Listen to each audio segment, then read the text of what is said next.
Can you hear my stomach through your headphones? No. Can you hear mine? Because mine just growled. Mine growled too, but I felt it. I think our stomach growled at the same time. Oh, we're syncing up.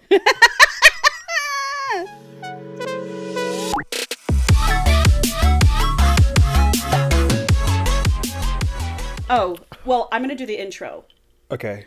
I'm a little warm. Hold on. That's okay. All right, I'm ready.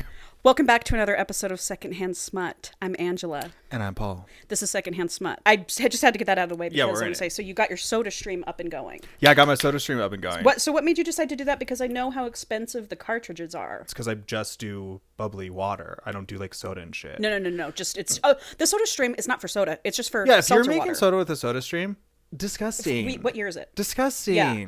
Disgusting. Disgusting. Actually, I know one sometimes of yous sometimes did when it. I'm being like extra gay, I'll like buy a fruit, maybe some berries, maybe peach, or a palm and juice. I'll chop them up. Yeah. And I'll throw them and I'll cook them down in some water into a syrup, and then I'll throw that in my soda stream, and I'll be like, "See, I'm making soda. It's a little healthy soda." Oh, that is extra gay. It is super gay, and it doesn't taste as good as soda, and it takes Whatever. forever, but it's like healthier, Yeah. and it's super gay. And guess what? That's fun. That is fun. Sometimes you just have to have fun. And I'll just be like, whatever, like, what's on sale? Like, oh, we got blackberries? Like, let's go. You know what season it is right now? Champagne mangoes. Go get yourself those little mangoes like this. Go buy a few of those. Make a fucking mango syrup. What is going on with sumo oranges? So sumo oranges are they're a winter Okay, fruit. because they are they're pushing them on me right I know, now. dude. They got me. I didn't It's even late. know. It's I late like in the bought season. oranges, didn't even know they were sumo oranges. And it's just like, I'm getting fucking TikTok ads. I'm getting Instagram ads. I'm getting ads on Hulu. The sumo orange lobbyists Yeah, right now are yeah. working overtime. And it's working. well, and so what's happening 140 too, calories for one. I have an eating disorder. Oh, Paul. I have an eating disorder We can now. talk about that. Listen, I want to be skinny so bad that every day I'm like, just stop eating, Angela. Just But that's stop not, eating. that's the whole thing is you can't just not stop, like you can't just stop eating. That would be fucking easy. That I doesn't know. help you lose weight. If you I just know stop that would eating, be easy. I am now lost in this, so on the cusp of having an eating disorder. It's crazy. Calorie deficit? Yeah, where I'm just like, you have to have a calorie deficit so that your body is burning enough calories throughout the day that it keeps burning, but not enough that you don't use it. So yeah, my calculator right now on my phone every day, I've just started putting in what I'm eating, the calories, and at the end of the day being like, okay, cool. Like 2075, like that's like 120 under what I like think I can eat. Whatever. Paul, I've been counting calories since I worked at Sisk and Company. Well, I on used my to like every day. I used to be like, I'm not doing that. I'm never doing that shit. Like I tried it in college. I was like, I'm not doing that. And then I think it's because I'm unemployed, and it's like my day like mostly consists of like job hunt, and then I'm just like on the treadmill the rest of the day. So I've now just become obsessed with like hitting 10,000 fucking steps and fucking eating like 340 calories, and most of it was protein and for breakfast, and then I'm having fucking half a cup of cottage cheese and a collagen drink for lunch, and then dinner's just like, what are we doing here? I mean, there's nothing wrong with knowing what's going in your body. It's just, I know that I'm not doing it right. It's okay to have this knowledge, but the things that I'm doing within my head are not okay. Right. I know this isn't healthy. I can't spin this healthy. No, I have to rethink about everything. But I'm just saying, I'll join you if you want to get crazy. I'm telling you, let's just get on the Ozempic. I mean, know. obviously I can't. I'm unemployed. Do you know what I need, Paul? And I've always fucking thought this. I wish so badly someone could just control my eating like we do with our dogs and cats. Like my cat you doesn't wish to be kept like a prisoner. Yeah, or a pet. Or pet. Either way to look at it. I just want someone to control. If someone could just control that, so that I'm before I came over here, I was like, I'm hungry. What'd you get? I went to fucking Chick-fil-A. Okay, because you hate. Okay. Oh please, the people that were fucking please. in the window. I know the like, gayest people work at Chick-fil-A. That's like a great place to pick up dudes. Actually, it's only a great place to pick up twinks, and I'm not into that. Oh no, They're always just like Christian twinks. no, I like a big old hairy. Yeah, I need camp counselor bear. Oh, camp counselor. Camp counselor bear, man. That'd be a fun book. Yeah. Camp counselor. Yeah. He would have to it would have to be like the adult there, and then it would have to be like maybe a The man could college age kid. own the camp, and you're like working there. That'd be fun. You're like 22, you're out of college, you don't know what you're gonna do yet. I'd bump it up to like 25. I guess so. I just don't know any 25-year-olds that are going to do camp. Well, counseling. losers. Oof, I'm picking a scab. I gotta Oh my stop. God, don't do it. I know. I slammed my shin into my coffee table. Oof. Enough to Hard break enough the to skin. give you a Enough scab? to break the skin. Jesus Yeah. Christ. I don't know. I'm fucking crashing out. It is a very low table, I will say that. Yeah, I don't remember what I was doing. It was something stupid, but I definitely fucked up my shin. Yeah, well, it'll be all right. Yeah. What else did I have to tell you? Oh, someone left a nasty note on my car. Oh, really? What did it say? Well, as I've Were mentioned. you parked like a dick? No. Well, they just don't understand parking, I guess. Okay. Because it's like, because I'm unemployed, You're as I've always said, here? I don't have to like leave my apartment too much. Yeah. And so my car was like parked in the same spot for like 4 days, but the car that had been parked in front of me was a Mini Cooper.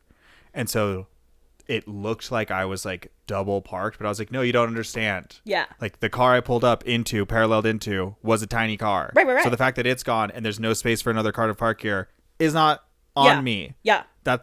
I parked appropriately. I just haven't moved in 4 days. Right. And someone wrote some fucking note on my car that was like, your fucking parking job sucks. You're fucking double parked. You suck as much as your car sucks, you stupid. Oh, and because I drive a BMW, he was like, fucking shitty BMW drivers. Like this car. And so like, I love that they referenced shitty BMW I said, drivers. yeah. I said, yeah. It's a 2008 BMW. It's a 2008.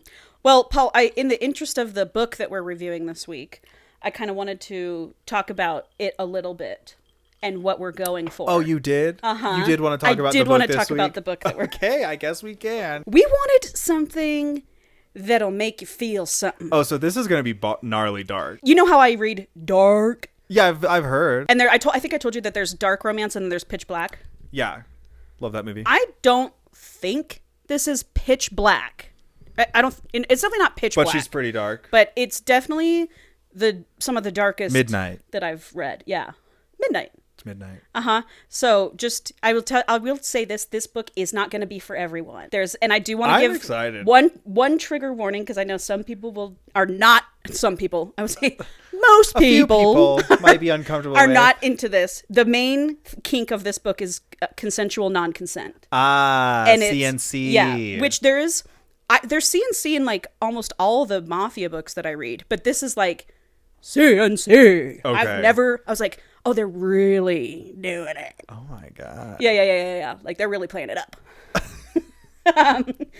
To the point, well, you'll see. We're going to get into it. We're going to get into it. So yeah, so just trigger warning, this has dark themes. So this episode may not be for you. And if it's not, cool. Don't worry about it.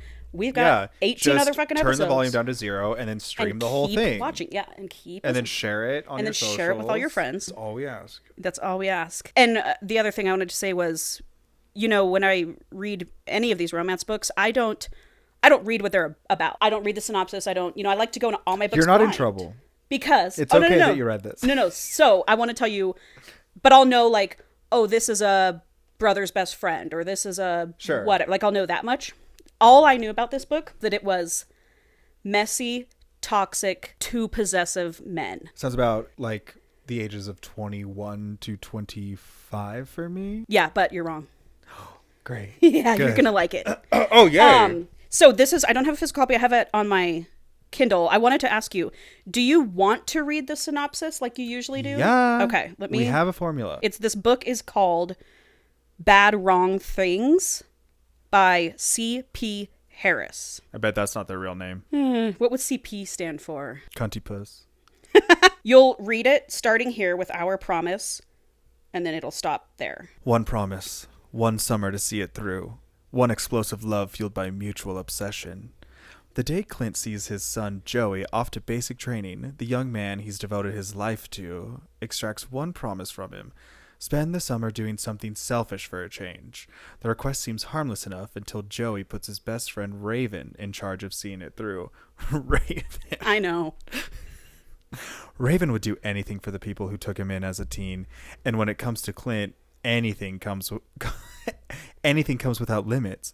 When encouraging Clint to explore his selfish side reveals Raven's love for the older man.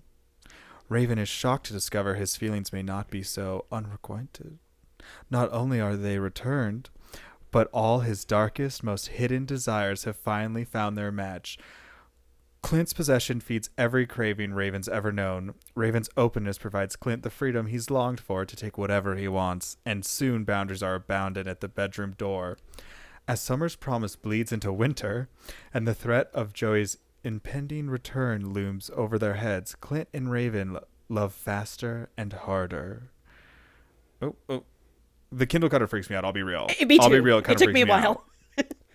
When Joey's disapproval ends up being the least of their concerns, Raven and Clint go to desperate extremes to stay close because something is better than nothing. Facing an uncertain future, both men are left wondering if you can ever go too far or risk too much and still come out on the other side whole. First of all, I read the shit out of that. I was just I going to say barely that. stumbled Paul, all. Paul, I was just like halfway This through. is I what was I'm like, telling you. I'm going to tell him how good he is right Not now. having a job, I'm able to work out every day, eat better, and I can read. I mean, that just goes to show you. That just goes to show you. Paul, America's broken. not having a job is fucking amazing. Yeah. God, it's a bummer. Anyway, I digress. So, how'd that make you feel? I mean, yeah, that sounds hot. Yeah. I think it's going to get way darker than I For sure. am anticipating based on how you've warned me. Yeah. But on the surface, it's like, yeah, dude, what, your best friend's dad? Yeah. Dude, no, Paul, you're going to be that. into this. But I want to give you my little review here. The only review I have is messy, toxic, beyond unhinged, depraved, fucked up, beyond possessive, true love story. I love that. 4.25 stars, 6 out of 5 spice, and 5 out of 5 fucked upness. Oh, okay. I didn't know we were doing a fucked up. We are on this one. But we are in this one, 5 out of 5. This is Clint, what he looks like throughout 80% of the book. And he's the dad. This is the dad. So he's blonde. He's 41 throughout the book. Got lines around his eyes. Yeah. He's jacked. He's beautiful. And then this is what Raven looks like, just a little less bulkier. But picture him in black on a motorcycle. So Raven's... Okay. So Clint... I'm not mad at I know you're not. I'm not mad at it. Okay, so Clint's 41 in most of the book, and Raven's 23. So we're just going to do that. Sure, fine. Okay.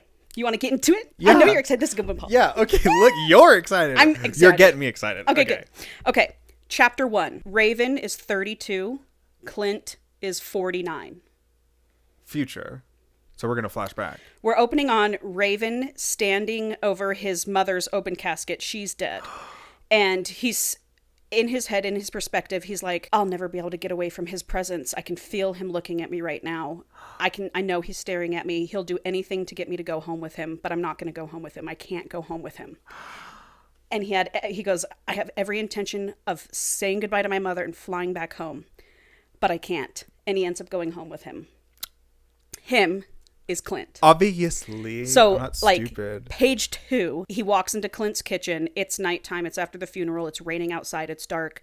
And it's been 8 years since they've seen each other. 8 years since they've spoken to each other. Okay. Raven he goes home with Clint, but they're like sitting there awkwardly in the kitchen. And Raven's like, we can't do this. This isn't right. You know we can't be doing this. I can't be here. I have to go. Like, I can't be here. And Clint's just like, yes, please just stay. I'm not the same man anymore. Please, I can't live without you. And Raven's just like, no. I feel uncomfortable. See, you wanted to feel something. Yeah, but I did, okay. You wanted to feel something. It just feels bad. And Clint's like, no, please just stay the night. It's raining outside. You can fly back tomorrow. And he's like, you can even have your old bedroom back. I even put a lock on the door. You can lock the door. Because otherwise I'm going to... So no. Raven's like, fine, I'll stay the night.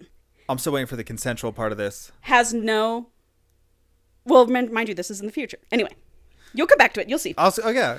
So he has no clothes or anything. He's like, okay, well, that's fine. I'll stay the night, but I'm going to go to bed right now. Please just leave me alone. He goes upstairs, closes the door, locks the door, takes off all his clothes because they're soaking wet, gets in the bed naked, goes to sleep. In the middle of the night, he feels the bed dip and can feel Clint pulling him into him. Because he had a key to the door. Because it's his fucking house. Right. No. So Clint kind of like rolls on top of him and he's just like, please, I can't live without you. Please tell me, like, it can be different this time. Like, you're different. I'm different. Just, we can do this now. This is a clothes on at the table conversation. This is not a surprise middle of the night naked conversation. Just saying. You're allowed. I am. Yep. Meanwhile, in Raven's head, he's like, God, there's this huge beast of a man on top of me who I've never been able to say no to, and I'm the one who turned him into the monster that he's claiming he no longer is. And he just keeps alluding to the fact that, like, I broke this man. I turned him into the monster that hopefully he's not anymore. I feel like you've been hurt and brainwashed, and you think it's your fault. Oh, no. Okay. And then Clint starts to, like, fuck Raven. Yeah. Like, starts teasing him with his hands and then starts fucking Yeah. him. And then he starts to, like, really get into it. Like, the end tables are falling over, lamps are falling over, the headboard is, like, there's drywall coming out of the wall. Okay. Fucking so hard. Werewolf, chill out. And he starts, like, leaving a hickey, like, leaving marks all over Raven like he used to. Claiming him. And Raven says, stop, I can't go home like this. Does he have a husband? Oh, yeah, he goes, stop, I can't go home like this. Like, get off me. Yeah. And he was like, no, Clint, no. And Clint's like, come on, baby, you know no never meant anything between me and you. Ah! No! Well, I mean, that was their kink, though. I mean, I guess so. Right. But we were just, the contract has not continued on. We have to... Or no. has it? Or has I guess it. Okay, so Yeah, fucking tell me the story. So when he says, stop, I can't go home like this, Raven's like, he's going to think I have a boyfriend at home. See, I'm already trying to make him jealous the way I used to make him jealous. Well, Then that's what you Clint, have to do sometimes. then Clint is like, that flips something in him, and Clint's like, tell me you're fucking mine. Whoever you have back at home can't fuck you this way. Tell me you still love me. Tell me you'll never leave me. And tell me we can be back together. Well, he's fucking him. And Raven's like, yes, fine. Fuck, you own me. The world is gray without you. I don't feel anything without you. I haven't felt anything without you for the past 8 years. Okay. Boom. All right. End of that chapter. Cut to. Now this is 8 before. years earlier. This is before. Oh. So we learn that Clint met Raven when he was 9 years old. Clint was a cop, and he broke up a fight getting weirder and weirder. that Raven was in. This part, I digress. 9-year-old? Yeah, I digress. I'll tell you after this. Okay. He met him when he was 9. Clint had a 9-year-old son, Joey. Yeah. And Raven was from, like, a fucked up... The home life he had was so bad, and the way they depicted it, oh my god, you could just, like, picture it. It was so bad. Yeah. So he would just let Raven come over, like, on the weekends to hang out with Joey, because Joey needed a friend and Raven needed a friend. And then he would go back and stay with his mom in her trailer. And then finally, when he was in high school, when Raven was in high school, I think like 14 or 15, Yeah.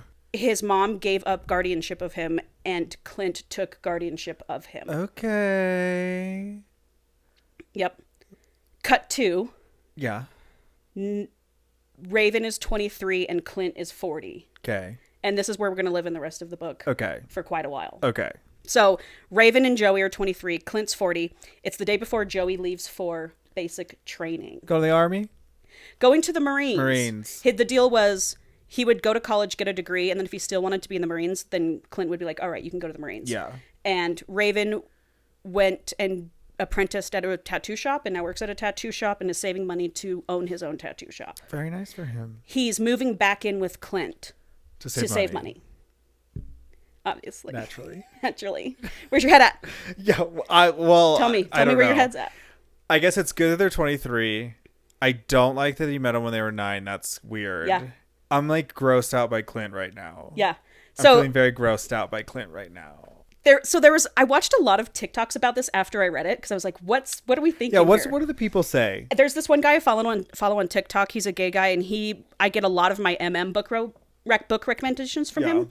And I got this from him, and he was like, I was so worried this was going to be a grooming thing. Yeah, there is no grooming. It is not a grooming thing. Okay, like at all. Like Clint didn't even look at Raven in any way. Yeah, like when he met him, all. he wasn't like, okay, great. This this one's gonna ripen into a fine man. No, this is not a grooming situation. Okay. At all. If it was, I would have DNF'd it and been like, we're gonna read we're not doing that because I'm not into that. Yeah. That's not my thing. I don't think it's anyone's thing. Well, it is. You're right. And that's an ish. Exactly. That's an ish. So I just wanted to lay that groundwork with you. Thank you. That is relieving. Yes. I feel relieved. Yeah. If anything, Raven's doing the grooming. See, that's hard for me to believe, but we'll see. see. So Well, and I wouldn't say grooming because he's 23, Clint's 40. Like, Yeah, there's those no are you are grooming. making decisions. You're and an shit. adult. Yeah. Anyway. So, Your brain's not even fully formed though.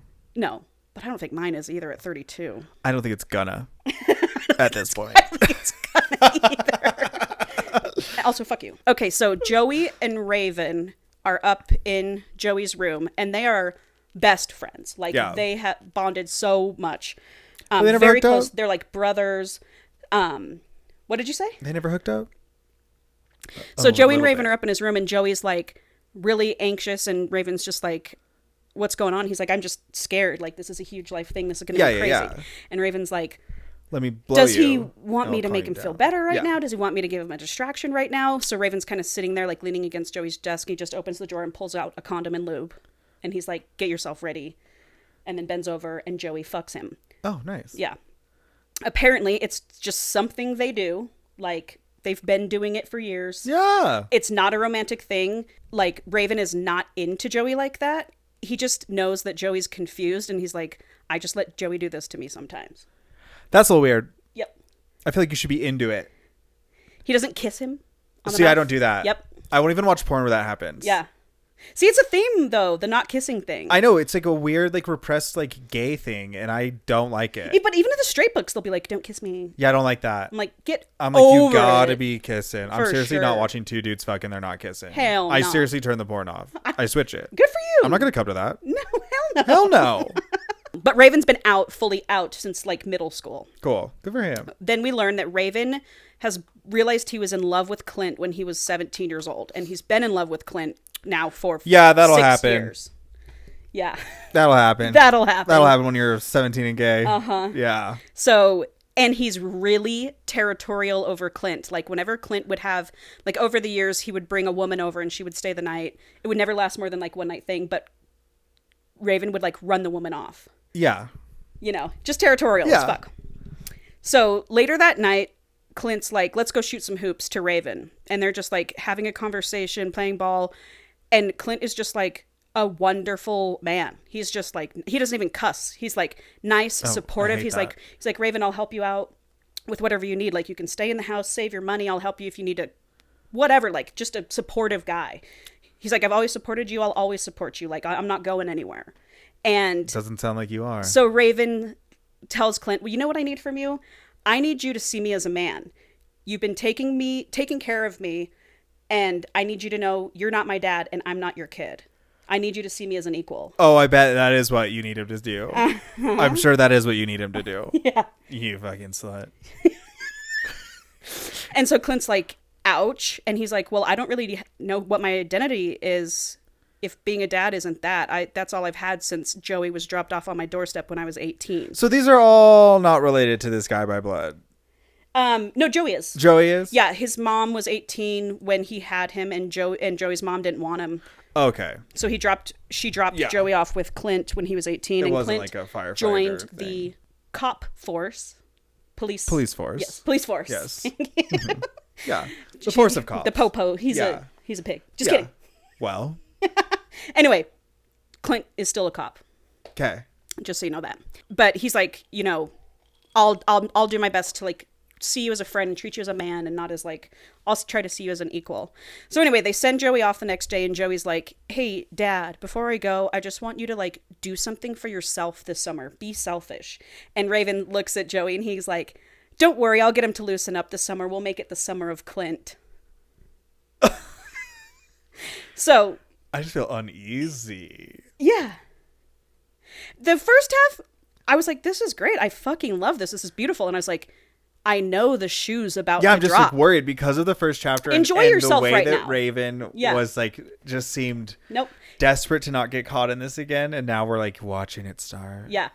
Just, Yeah, I this know. is the good part. Just enjoy yourself right now. This is like the beginning of a scary movie where the family's happy. Yes. And you're like, I know Yeah, shit's you're like, I know that the ghost is in the closet, Paul, but that is the and most the ghost is in the closet. that is the most perfect way to That's describe how I this. feel right now. Yep.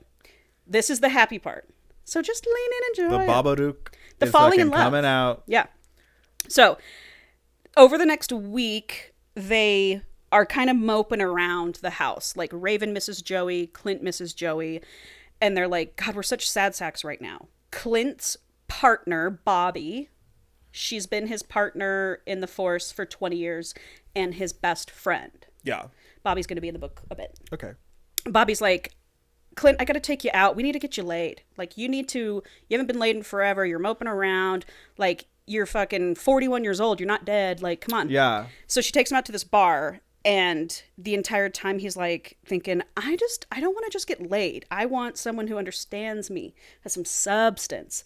And then all of a sudden, Raven pops into his head. He's like, he's like, you know what? I'd rather be at home. Yeah, why would you think like, about Raven, you big ol' homo?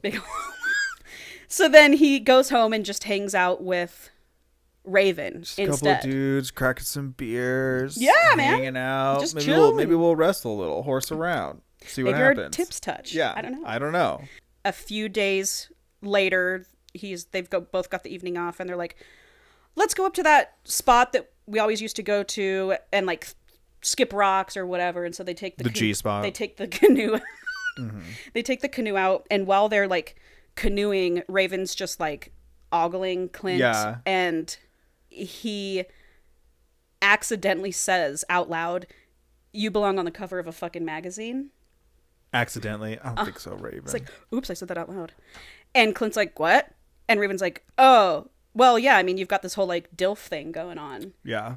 And he's like, whatever, Clint, you're sexy. It's an expression. You should be on the cover of a magazine, whatever. Yeah, don't make it weird. Yeah, don't make it fucking weird. And so Clint just kind of like lets it slide and is like, whatever. And then just like starts rowing.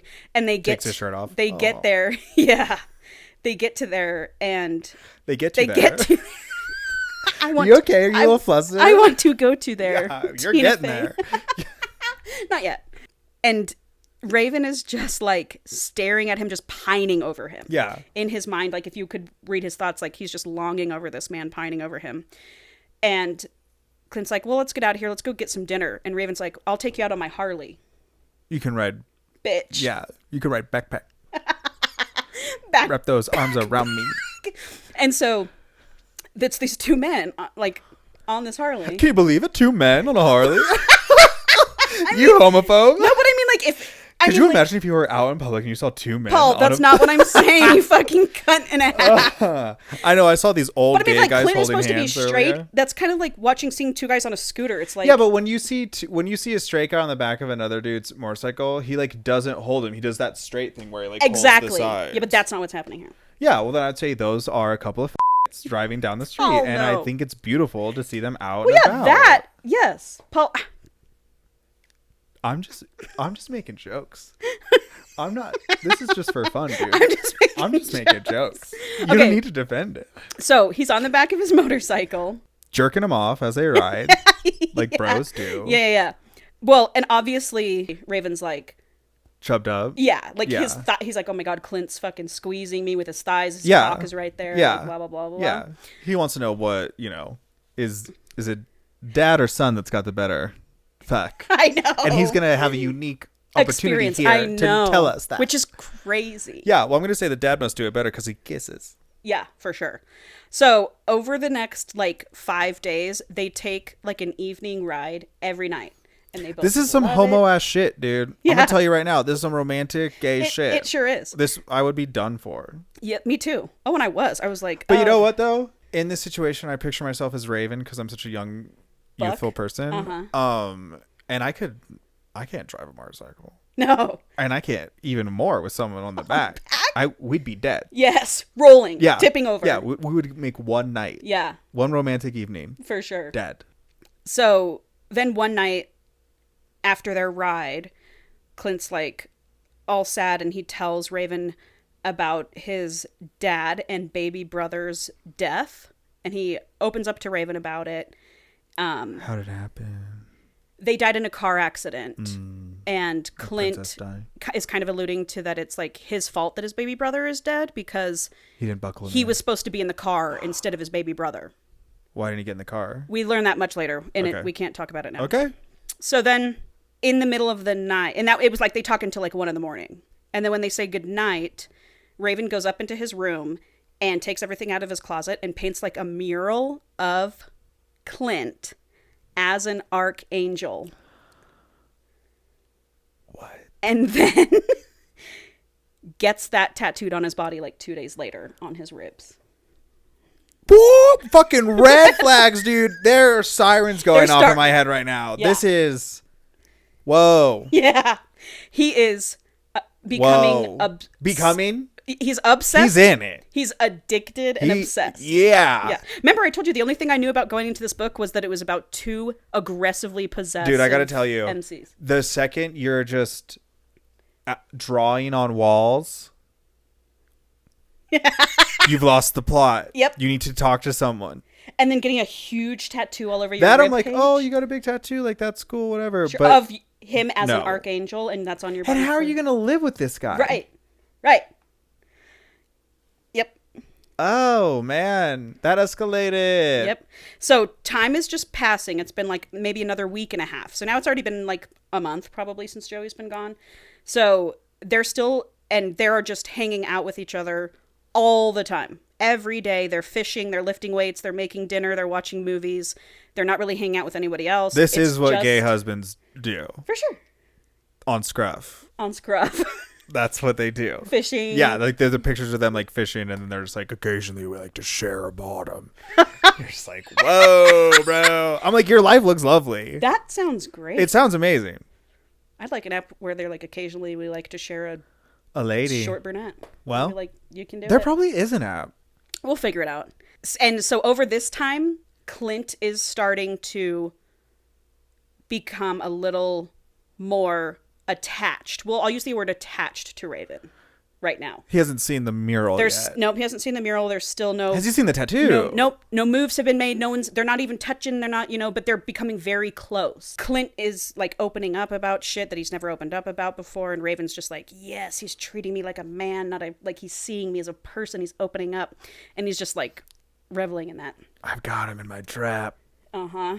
And then so now they've taken on, like they're opening up about their dreams, their wishes, their lives, their future, what they want to do.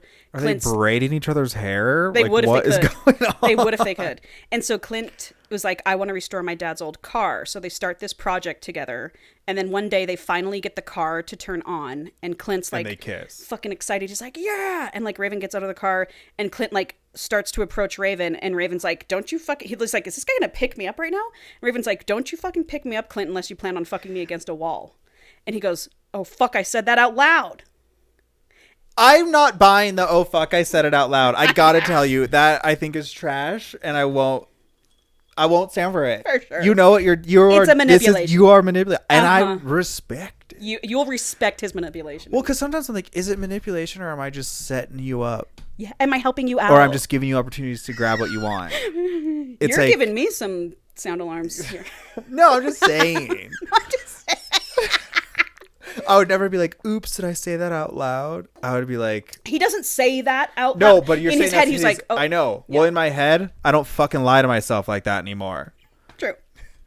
And so Clint just brushes it off. He's like, Raven tries to brush it off. And he's like, what? Straight guys don't joke around with each other like that? I mean, no, straight guys like do the gayest shit together. They do, yeah. Anyway, so he just tries to play it off like the fuck me against a wall thing. Later that night... Clint's telling Raven, he's like, dude, I feel like I've monopolized you the last 5 weeks. Like, go hang out with your friends. You're 23. Like, don't you want to go do some things? And Raven's like, fucking take my time. I love hanging out with you like this. I bet he does. And Clint's like, oh my God. And so that night they're like, let's watch another movie. And so Raven... Brokeback Mountain. Ravenfall.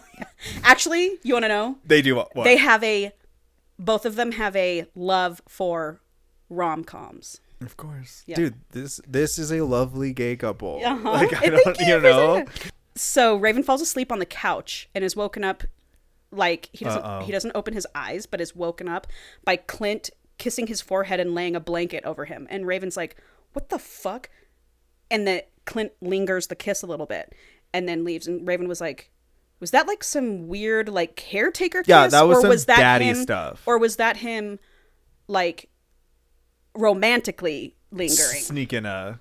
Exactly. And so Raven kind of freaks out and Raven's like, I just need to go get fucked. And so he grabs his keys and he like leaves.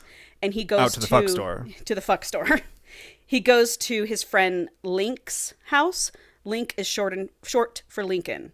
We will be hearing a lot more about Lincoln too. So Link is also his coworker in the tattoo shop. Okay. Link is covered. He said every inch around his face is covered in tattoos, and he's hot, and he's a top. Hot. So he's like, Great. I'm going to go get fucked by Linked. And so from Clint's perspective, he's up in his room, and he's like, what the fuck did I just do? I just kissed his forehead like that? That's crazy. And then he hears him driving away, and he's like, where the fuck is he going? And he's just like, what is wrong with me? I cannot be having these feelings towards Raven. Like, get it the fuck out of your head. Like, I can't be doing this. And he's like, but I feel addicted to his companionship. Now it's starting to get bad. Yep. And then all of a sudden he's hard and he's rubbing one out thinking about Raven. Of course. More time passes, another week and a half, another 2 weeks. They're still just chilling. But now, ever since that night, Clint is the one who's starting to pine over Raven.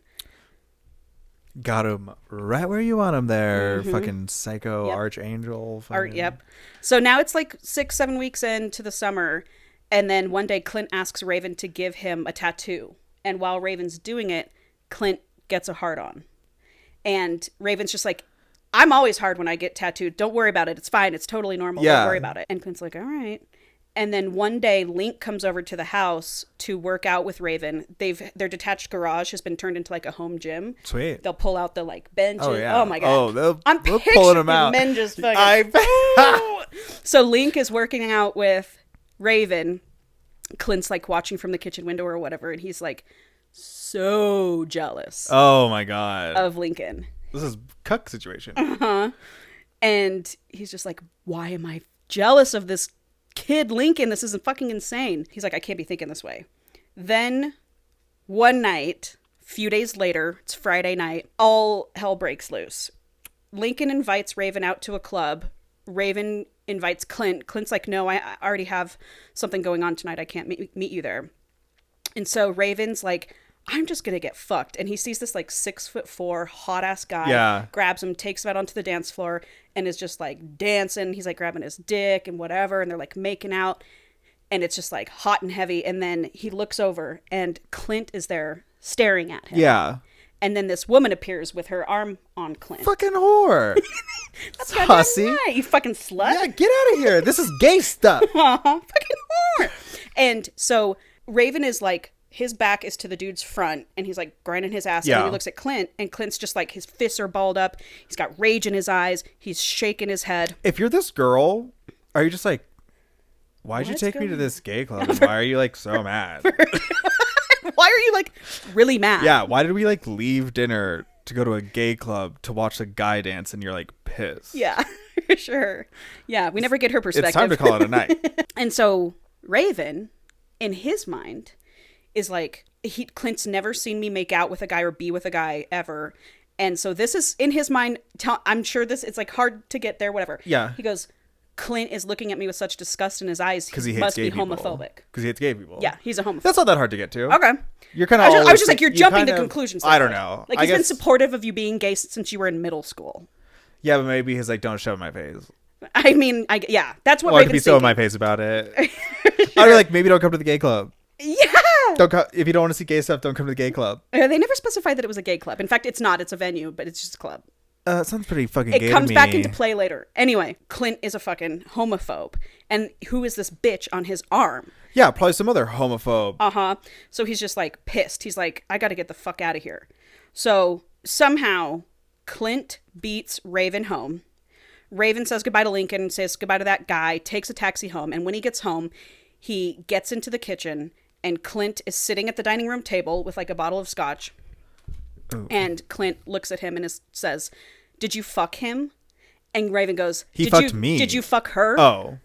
And he's like, oh, but why is he pissed? And why is he cussing at me? He's never cussed at me. I know that this is a fucked up book because I would be so into this. You know what I mean? Dude, I'm reading this and I was like, this is toxic. I was like, this is toxic and I love it. Like the whole everything at the fucking club, like the drive home in that taxi and walking in and finding him there, I would be heart racing, so excited. Yes. Like, so just like, what's gonna happen? What's gonna happen? What's gonna happen? Yes. Like, yes. And so then Clint, she's like, sorry. Yeah, take a minute. Take a minute. I'm gonna take a sip of this seltzer. Yeah. I'm sorry. Everyone in here in this apartment needs to just calm down. So anyway, he's like, Clint's pissed. He's cussing at me. Clint doesn't say anything after Raven's like, did you fuck her? And Raven's like, you know what? I get it. You had me fooled. You're clearly a fucking homophobic coward. Homophobic coward. Homophobic. And you looked disgusted when you saw me dancing with him. And Clint's like, we'll talk about this in the morning. That wasn't it. We can't talk about it. Right. I'm too drunk. We can't talk about this right now. We'll talk about it in the morning. And Raven goes, fuck that. I'm leaving tomorrow morning. I'll be fucking gone. You'll never fucking see me again. Yep. So I'd next love to drop morning. that one. Oh, dude. Favorite thing to do. Yeah. You'll never talk to me. You'll never hear from me again. Yeah, it was nice knowing me, wasn't it? Bye. See ya. So next morning, Raven comes downstairs with his bag and Clint's in front of the door, like arms crossed, not letting him leave. Uh-oh. And Clint's like, just listen to me for a second. I'm sorry things got out of hand last night. I need you to understand I'm not homophobic. That's not what it was. I'm homocentric. And he was like, that day that my dad and my baby brother died, when I was 17, parade. Oh. It was because I sent Brandon, my little brother, to go with him so that I could stay home and hook up with my neighbor, Adam. A boy? So when you have gay sex, your dad dies. Yep. Is what you learned Your as little a kid. brother dies. Oh, your little He's brother got baby dies. brother. He's got baby oh brother my God. issues. Yeah, the sex kills the so brothers. when you have sex and you do something you with boy like. sex. No, not boy sex. Not even that. It's when you do something you want, someone dies. Well, that is true. That's Clint's That is true. mental thing. Yeah. And Raven's like, what the fuck? He just told me he's had sex with a man. Yeah. He's a gay bomb and dead bomb. Yep. And so he's like, well, if you aren't homophobic, then why were you looking at me like that last night? And then... Hey, Raven, put it to fuck together. And then put it to fuck together. And so Raven does. He puts it together. And he's like, oh my God, the lingering forehead kiss, the jealousy with Link. Holy shit, dude wants my Clint ass. into me. And then so Raven goes out on a limb and he like walks up to Clint and like touches him. Kiss. And he goes, Clint, I'm in love with you. I've been in love with you since I was 17 years old. I would say you don't know what love is.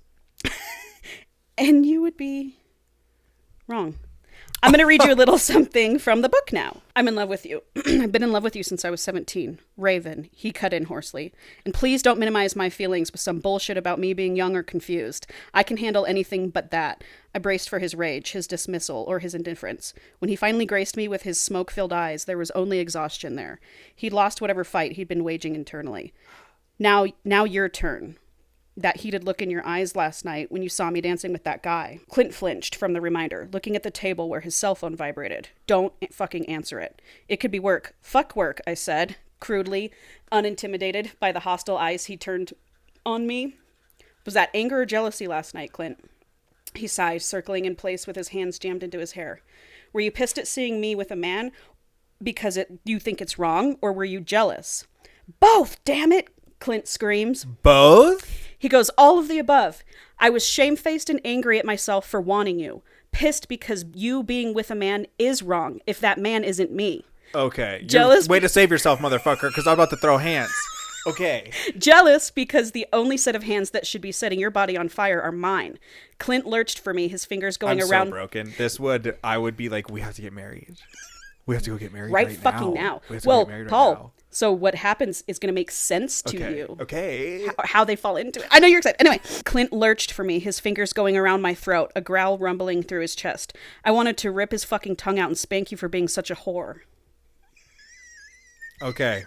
He released me with a hiss, jumping back and gaping at his trembling hands. Jesus, Raven, I'm so sorry. I'm so sorry. What is this Dr. Jekyll fucking Mr. Hyde thing we've got going on? I'm scared. Yep. And then Raven goes, don't be, I said, rubbing my throat, my dick beating at my zipper for freedom. This is how I want you, Clint. Unrestrained, callous, and unconcerned with the consequences. His whole form shook, the adrenaline jumping ship, remorse taking its place. On second thought, he said, sidestepping, maybe you should leave because I'm scared of what could happen next. He slammed through the swinging door, the loud bang from it hitting the wall, making my shoulders jolt. Oh, their kitchen has a swinging door. It does. So classy. I I know. That. Okay, so yeah. So he's like rock hard because Clint had Yeah. his hand around his throat. So Clint slams through the door and goes to his bedroom, which is downstairs. Yeah. Obviously, I'm following. Raven goes into the laundry room, grabs a pair of Clint's dirty boxers. Oh, here we go. Oh, here we go. Runs upstairs to his bedroom, which is right on top of Clint's room. Okay. Leaves his bedroom door open, rips all of his fucking clothes off, grabs his suction cup dildo, straps it to his headboard, and fucks himself, Sniffing the dirty underwear. Clint's boxers while screaming Clint's name. Oh my God, Angela. This is a book. This is a book. I'm fucking living for this right now. Book. I knew you would love this. I'm gonna buy you this book for your birthday. You should. I'm gonna buy it for you. Because there's so much more, like my retelling is nowhere near as good as... Anyway, so that's what he does. From Clint's perspective... that is a move. I reread it. I would have to. I went back and reread it. Anyway, minutes later, I was in my bed, butt naked, ass flush against the headboard, taking the flesh-toned dildo I'd stuck on there, with Clint boxers pressed to my nose and my lubed hole swallowing up the cock. I kept my eyes firmly on my open door, hoping for a visitor. Yeah. And exquisite. Yeah. This is so good. Oh, I'm loving that you're loving this. I've never been hooked into a book more than right now. You've literally turned your entire body. No, you just grabbed your mic. Yeah. We're like, this is a different thing. Shut the cameras off. Shut the cameras off. For sure. From Clint's perspective, he's like, I can fucking hear him up there fucking himself screaming my name. And he's I think he wants you to hear it. Yeah, he does. A week and a half goes by. Clint is 100% avoiding Raven. I mean, he's grappling. He's like, I should not have these feelings about this man. It would be really hard to avoid me when every time you walked in your bedroom, I was ass up on your bed. No shit. I mean, I would not be me like, personally, but you would come home and I would be you would never waiting not. for Yeah, you. every single time you turned around in this house, naked, I would be offering whole to you. Literally. Whole. Yeah. Yep, I would too. So Clint's avoiding Raven and he's sick over everything that went down. He won't speak to him. He can't sleep. He's having a hard time with his feelings. If I'm Raven and I'm a little fucked up and evil, I would be so happy right now. I would be like, look at him. Look at him. Paul, he is. He's like, can't figure nothing out. Yep. Look at him. I knew you would love this. It's just that I don't really get into the like consensual non-consent. I can't get into that. Like if someone tells me to stop, it shuts all sexualness down for me. Yeah. That's some people's kink. Yeah. Yeah. And it certainly I respect is it glares. as their thing to do. Yeah. I'm just saying it shuts me down. Yeah. Yeah. It's like all of this I'm like all for it because everyone's just like, holding back and like, oh, it's the tension, pining, it's the slow burn, it's the tension. I just don't like the idea of being like, yeah, fucking take it whether you want it or not. Yeah. Yeah. I can't do that. Yep. No, I mean, I'm with you. That's not for me. Yeah. Well, then you're going to get a little uncomfortable. I mean, I knew that. So finally one day, after a week and a half of no contact, Raven's like, Clint, will you just live in the moment with me? Please stop. Get out of your head. Stop. Come away with me for a few days. Like, take off work. Let's go. So they decide to go camping. So they set up camp. They chill in the stream. That night, Clint's built the fire. Raven's got his sleeping bag out on the other side of the fire. And he's like, I want to show you something. And so he takes his shirt off and he shows Clint the tattoo. And Clint goes over there and he's touching it. Of course and he is. He is looking up at Clint while Clint's looking at it. And he's just like, I fucking love you, Clint. I love you. Please let me show you how good we could be. I'm like, this is such a manic, crazy thing to do. For sure. Then, boom, Clint is on his mouth. We are kissing. This is their first kiss. I mean, whatever. Next to the fire, under the stars. Just the first thing I think of is camping anal is whoa. Well, we're not going to have any. Okay, good. Yeah. Because it's how do you douche? Stream water? This is so funny you're saying that. I was like, Paul is going to be like, there's no way they're clean enough to have sex while camping, especially after 3 days. Yeah, I don't care how much fiber you're taking. For sure. So after they kiss, Raven pulls back a little bit and Clint is like, what? And Raven's like, I've never been kissed before. That was my first kiss in my life. Who, Raven said that? Raven said that. Oh. 23 years old. That's his first kiss. He's been hooking up with, he's had hundreds of not hundreds, but he's had probably 100 partners in his life. He's never kissed. He's a slut. He's never kissed. I loathe He was that. saving his first kiss for Clint. I don't like this. Whatever. This is... That's Well, he's crazy. I mean, yeah, he's crazy. He's obsessed That's crazy. with Clint. That's a little beyond. Yeah. But that feels also very like immature teenager obsession. But also, did you say He's he was obsessed. making out with that guy on the dance floor? Well, no, You misspoke. I did misspeak. The guy was kissing Raven's neck and like touching his crotch and stuff. It was Raven's back to that guy's front. Yeah. So they weren't making out. Okay. I misspoke. I still hate this. Yeah, anyway. So then they make out all night in the tent and like just touching it, like heavy petting. And then they come to an agreement that they will not go further with each other sexually until, because Joey's about to be done with basic training. He's going to come home for a few weeks and then he's going to go to infantry school or whatever. Okay. And so they're like, this cannot go any further until Joey's gone in Hawaii for infantry school. Why? Because if he's on the same continent, he might like sense that you're fucking him. Well, because Clint's like, if I fuck you, I'm not going to be able to pretend like we're not fucking when Joey's around. And I can't, Joey's going to be fucking freaked out if we're together. His best friend that's been his best friend since he was 9 and his dad, Yeah, there is no avoiding the weirdness of the situation. Mm-hmm. But the more you lie and hide it, the weirder it gets. And the bigger the shoe drops. Because it's like, the shock is, do you want the shock just to be that your dad's gay and like hooking up with this person who you already know is gay? Or do you want the shock to be that they've been hooking up for months and years and are in love? Yeah. Like, wouldn't you rather deliver the news early? I don't know. So for the next, like, whatever, week and a half, 2 weeks till Joey gets home, they're just basically living as a couple. They're not having sex, but, like, Clint is falling in love with Raven. Yeah, so straight. Oh, got him. It's a straight couple. So, like, they're sleeping. He's sleeping with him every night. They fall asleep in each other's arms. They wake up in each other's arms. Like, they're just in love now, whatever. Good for them. Joey comes back. He comes home for a couple weeks. And Raven is deathly afraid that Clint is going to, like, quote unquote, come to his senses while Joey's there, since they're avoiding each other. And Clint's like, I'm going to lose, or Raven's like, I'm going to lose Clint. I'm going to lose Clint. I know he's going to want to leave me. Raven is a crazy girl. You crazy girl. Girl, you crazy. These are crazy girl thoughts. I have these thoughts. Me too. You know? You don't act on these. You keep them locked you go, oh, away. That's a crazy thought. That's one of those crazy ones. So I throw it away. I don't hold on to that Exactly. one. I let that one back into the ether. I don't act on it. Yeah. I go, oh, that's nuts. I can see it. I can see it. But I don't act on it. I don't live that. No. So, then it's the night before Joey is supposed to leave. And Raven's up in his room and he's having a dream. And he can feel his bed dip and someone leaning over him. It's not a dream. And he reaches up and kisses him. It's Joey. And realizes it's Joey. And he's like, fuck. He freaks out, like climbs back to his headboard. And Joey's like, I'm so sorry. Are you okay? Like, I wanted to come in here and spend the night with you. Like, I'm so sorry. When you kissed me back, I was shocked. Like, are you okay? And Raven's like, no, it's cool. I was dreaming. He didn't want to be like, I thought you were your dad. Yes, sorry. But Raven's like, but we can't do this anymore. And Joey's like, okay, that's fine. You know, we made this deal. But if so you Joey ever want it kissed out, him? Yeah. Joey. Yeah. So is Joey gay? Just okay. Wait. Yep. Well, I just thought, you know. Yep.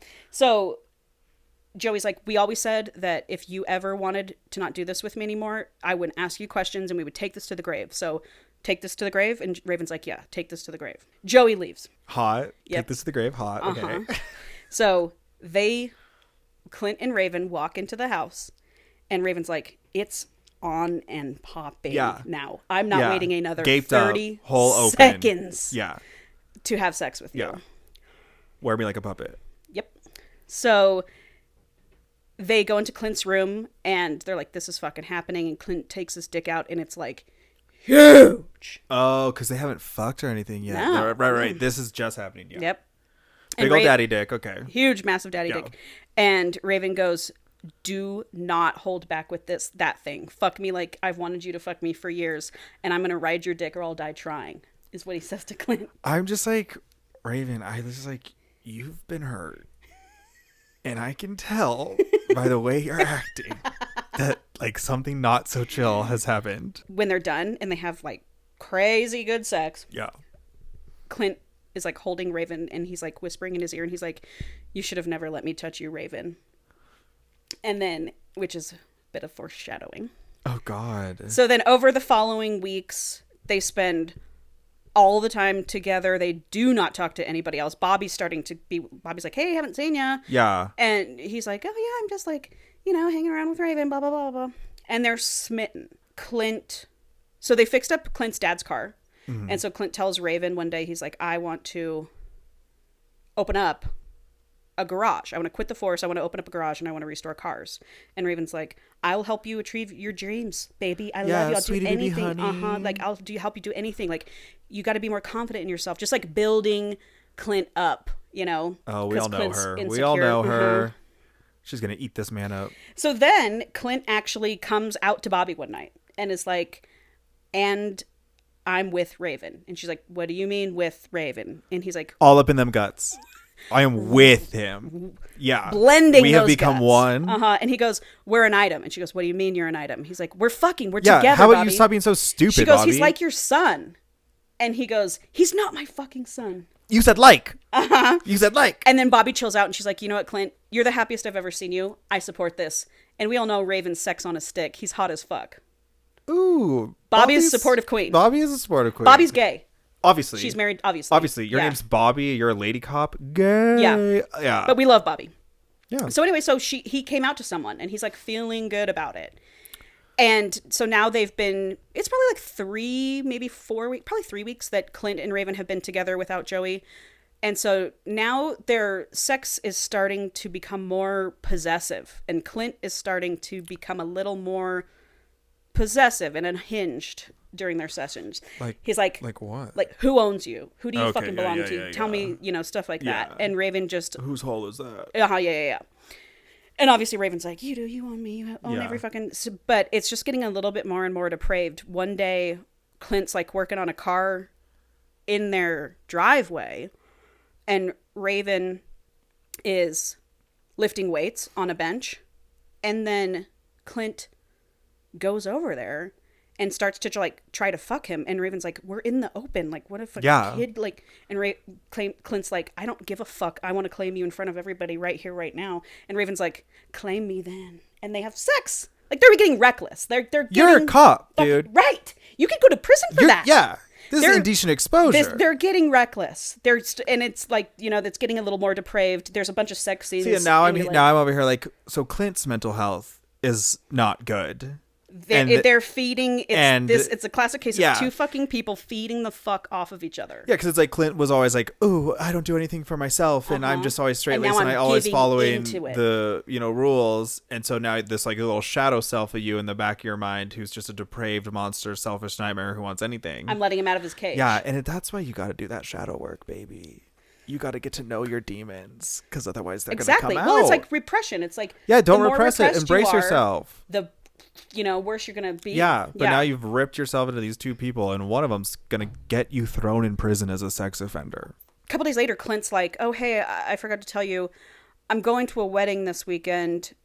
You forgot to fucking tell me, Oh yeah. Obviously. Oh no, Raven. Oh, I'm here. I'm putting myself here. Yeah. I can be a crazy with the woman who was on my arm at the club that night. Oh. Yeah. I would be like, that's funny. I think you should do that. Because when you leave, I'm burning your house down. You're going to come back to arson. Ashes. Yeah. I love that we're both there, that we're burning the house down. 100%, Paul. I'm crazy. Yeah. Okay, so he's like, "This wedding was planned months ago when I was single, and like, they've been trying to hook me up with this woman." He's like, "Cool, Raven, then I'm going to go hang out with Link that night too. Bye." So he's like, "Raven, I'm going to come home to you. I'm going to show her a good time, take her home. I'm going to come home to, like, you don't have to fucking worry about this." Raven's like, "You're going to fucking hit it off with her, and you're going to decide she's an easier thing for you, because you won't have to come out to Joey. You won't have to come out to anyone else. Like, you're going to choose her over." Because I'm just a fucking inconvenience to you, aren't I? Mm-hmm. Okay. Let your inner toxicity out. That's what this episode is for. She's a whisper in my ear. My old friend. And so Raven's a little hysterical, and Clint is like, "Don't tell me he tells him to calm down." This is their first time with the consensual non-consent in this argument. Raven is being hysterical. Clint tries to approach him and touch him like, baby, like, stop. And Raven's like, no, and like slaps his hand away. And Clint comes back and like grabs his face and like grabs his like belt loop and pulls him close to him and like all this stuff. And Raven's like, don't fucking touch me. And then runs upstairs, and Clint like fucking chases him after the stairs, rips Raven's bedroom door open. Raven's there like chest heaving. He can see his dick's hard. And so Clint's like, you don't want this? No means no. Uh-huh. I mean, unless like he ran upstairs, slammed the door shut, and then slipped a note under that said, I'm going to say no, but it means yes. Right? I don't really see how this is cool. Yeah, they just felt it, I guess. They felt that each, no, whatever. You I don't can't know. fucking consent through vibes. vibes. I know. Anyway, so he goes up there and he looks at Raven and he's like, come here. And Raven goes, no. And Clint's like, come fucking here. And Raven's like, no. Clint just grabs him, throws him on the bed, fucks him. And too many no's. He was like, was that okay for you? And Raven's like, fuck yeah, that was okay for me. I want you to take what you want from me. Listen, that's fine, but you have to talk about it before. Well, they didn't. I didn't like that. Well, they didn't. Okay. Paul, they didn't talk well, I'm about glad it. everything worked out for them, but no Jesus shit. Christ. No shit. All right. Cut to. So now we're getting just darker. So hold on. Bit. This motherfucker go to that wedding? A couple days later. Fighting. Night of the wedding. Oh, yeah. I'm moving out. Yes. I'm gone. moving out. You wouldn't come home to a house full of ashes. You'd come home to me gone, and you would never find me again. Clint goes to the wedding, and Raven's like, well, I'm going to fucking go out. Does not answer Clint's texts, calls, nothing. Well, I mean, I would be sending him Snapchats of me out. Yep. I can't wait for you to get to some of the petty shit later on. You're going to love it. And then when he comes home, he's like, I'm not going to fucking go. I've been avoiding his calls all night, and I know he's pissed. I'm not going to go wait in Clint's bedroom. He's like, I haven't been upstairs in my room since we did that yes thing. But other than that, he hasn't been upstairs to his room in like a month. Yeah. He goes to Clint's bed. He's like, I'm not fucking doing that. Goes upstairs, locks himself in his bedroom, and goes to bed. That lock means nothing. No.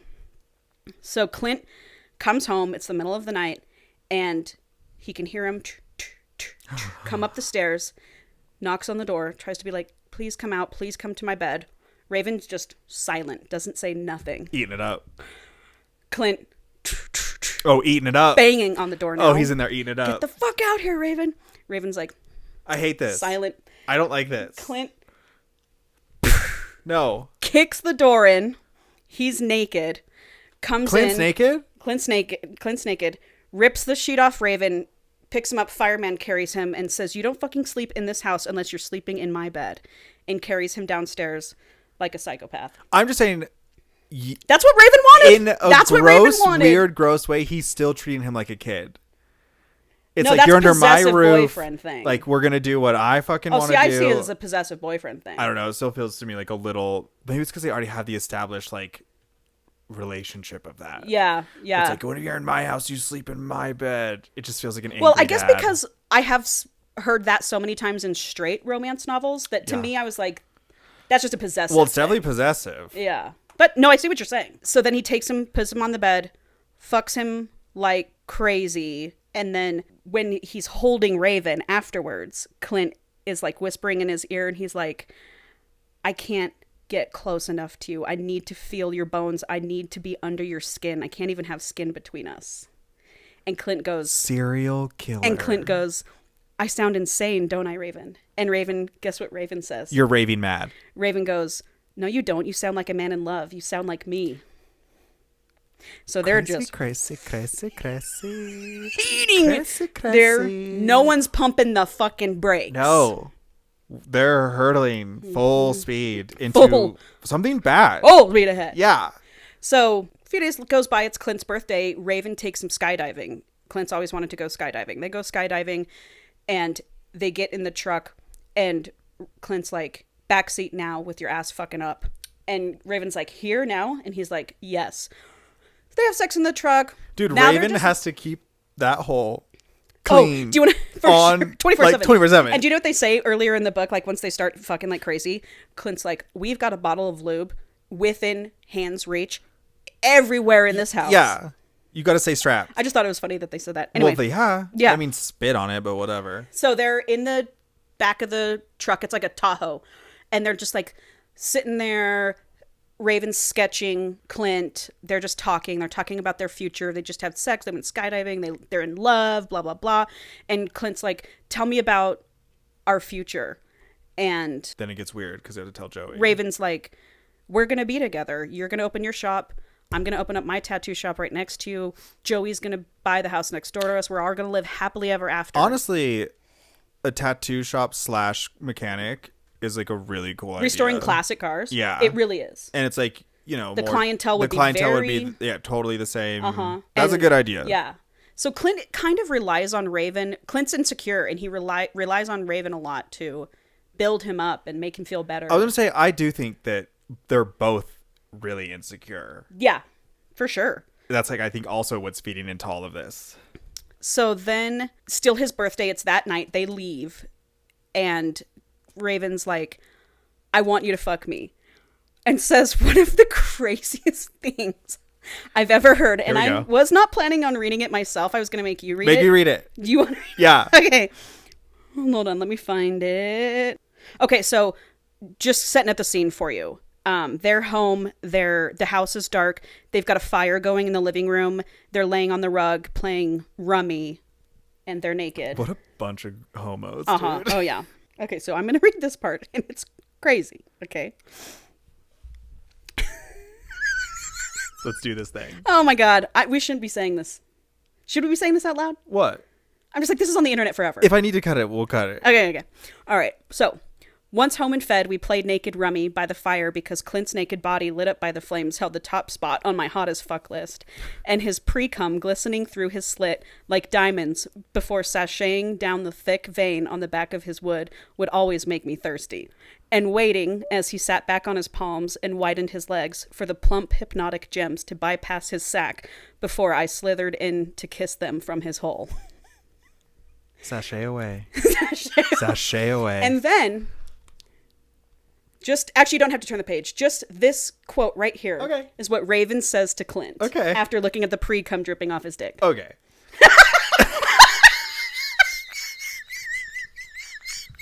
Will you sit in that chair and let me ride you from behind, birthday boy? I asked, tossing the cards and pointing to the dining table. Then will you slam me to my back on the hardwood and come all over my face while I load my fingers into my hole? And after, will you suck my balls and dick until I bust inside your cheeks? And then, will you harvest my cum there, climb over my body and feed it to me? I was like, that's a dirty scene. Yeah, that's some dirty shit. I told you, smut was 6 out of 5. Yeah. I could even go as far as like 8 out of 5. Yeah. Anyway. So that's how dirty, they're just like rough and tumble anyway. So some more time goes by.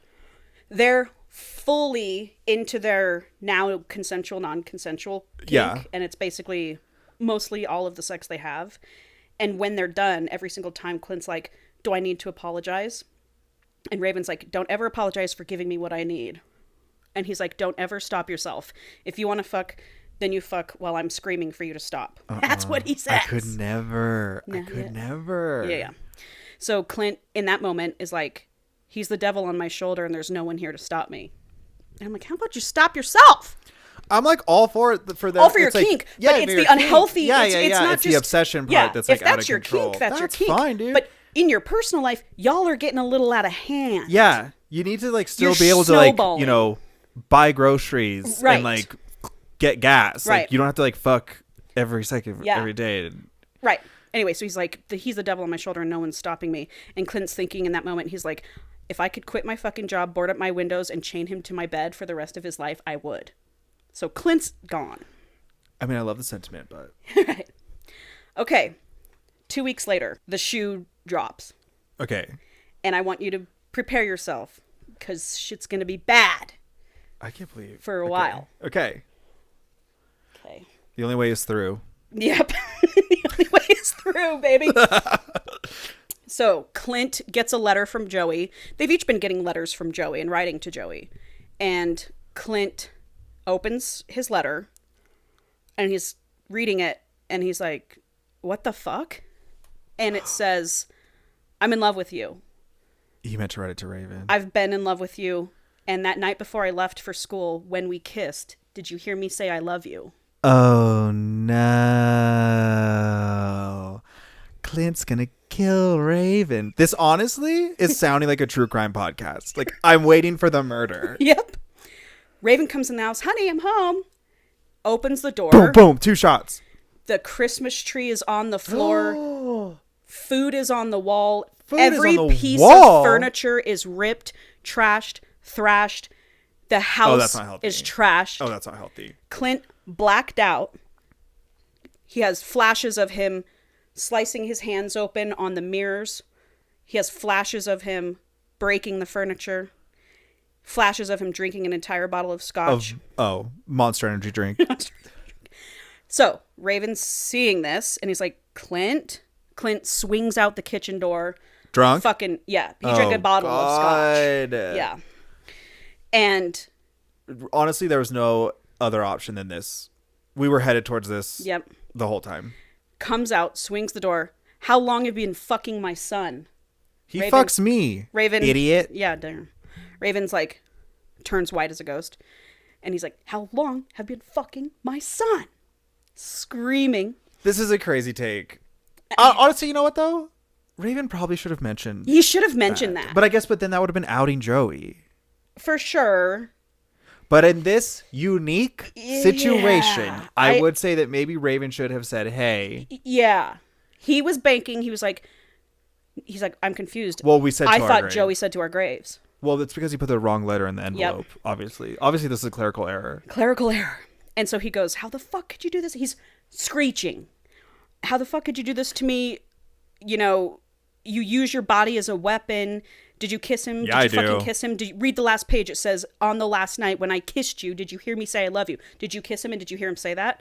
And Raven's like, I did hear him say that. He was like, I was in a dream state. I thought you were laying over me. I thought you were telling me. He's like, I'm telling you the truth.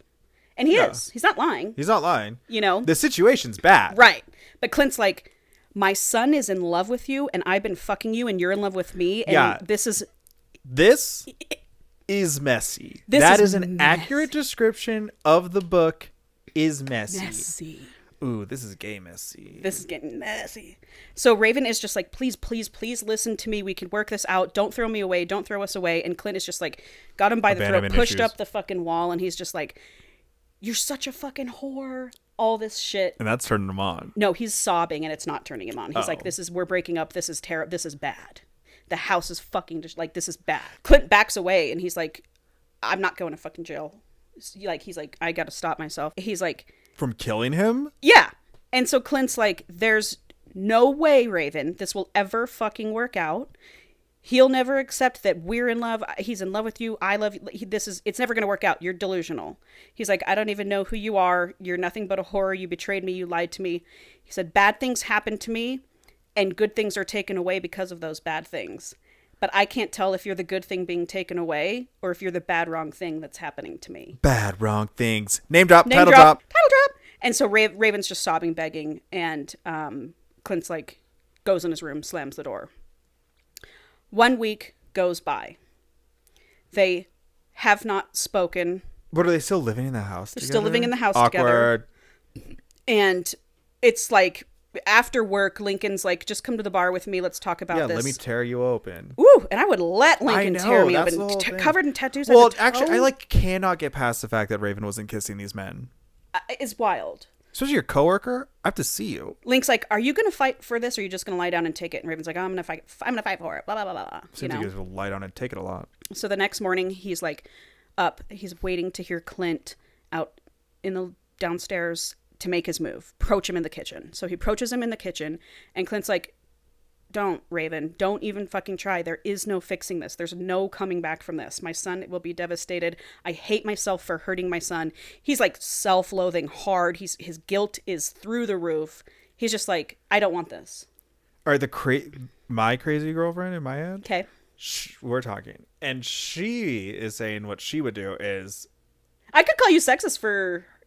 Oh, no, it's because she's a she. Okay. I'm sorry. That's whatever. Uh-huh. I would just like, if I was Raven, I mean, this is like not going to go over well, but I would break up with Joey.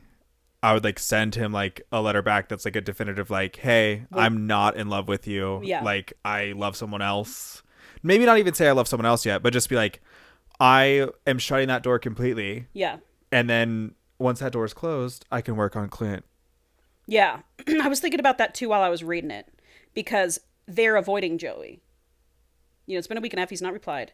And so I was like, I think I would just tell Joey no. Yeah, I'd be like, hey, like first things first, I just gotta let you know, no. Yeah. That's not gonna work out for a lot of reasons. We could discuss it more when you're not writing me letters. Mm-hmm. I had the same thought. Because I'm like, once, like if Clint's so worried about them like breaking Joey's heart, it's like, so then do you expect Raven to get with Joey?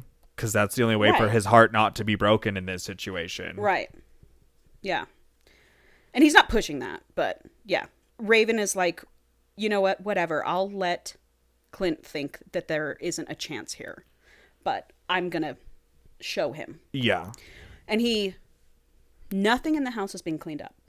That I can't handle. Nothing. That's wild. So Raven starts picking up broken chair legs, Leg fucking chairs. shattered glass. And Clint screams at him, is like, don't fucking touch anything in this house. This house stays the way it is as a reminder to me of what goes on, what loving you does. Therapy. Raven's like, the fuck? And he's like, fine, I'll leave it here. I would have kept cleaning. Paul. In fact, it's been a week. Yeah. The Christmas tree's still tipped over. Well, I would keep There's cleaning glass. even just to send a message to Clint to be like, you don't want to fix this, but I do, and I'm going to, even if you fight me on it. For sure. Yeah. So Raven's like, whatever, I'll fucking leave this here, I guess.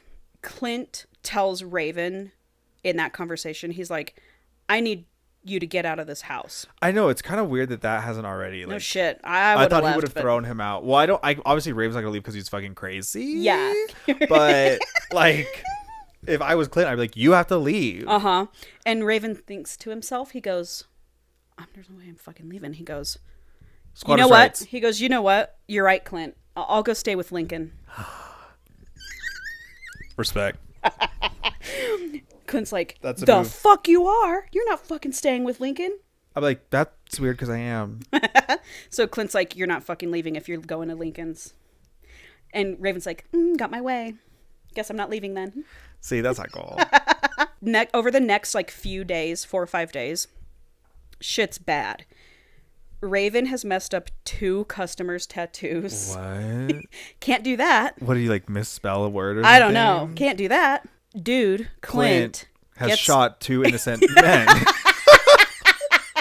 Yeah, 1 week suspension. Yeah, 1 week suspension. Paid. Paid. That's a sad but true That joke. is, yeah. Clint gets in a fight with another cop, gets 1 week unpaid suspension. Well, yeah, you can't hurt cops. So Link is like, Raven, you can't come back until you figure your shit out. You've fucked up 2 tattoos. This isn't cool. Plus, there's a huge storm rolling in. We're going to be closed for a few days. So just take like 7 days, take a week off, take like 7 days off.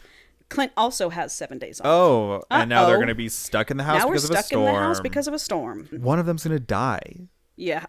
It's like day 1, and we're just getting like contemplation chapters for a couple chapters. Clint's thoughts, Raven's thoughts. Clint is just like, I can't believe this is happening. I fell in love with him. I love him. I know he's not a whore. I know he's not all these things. Like, so what's wrong with being a whore?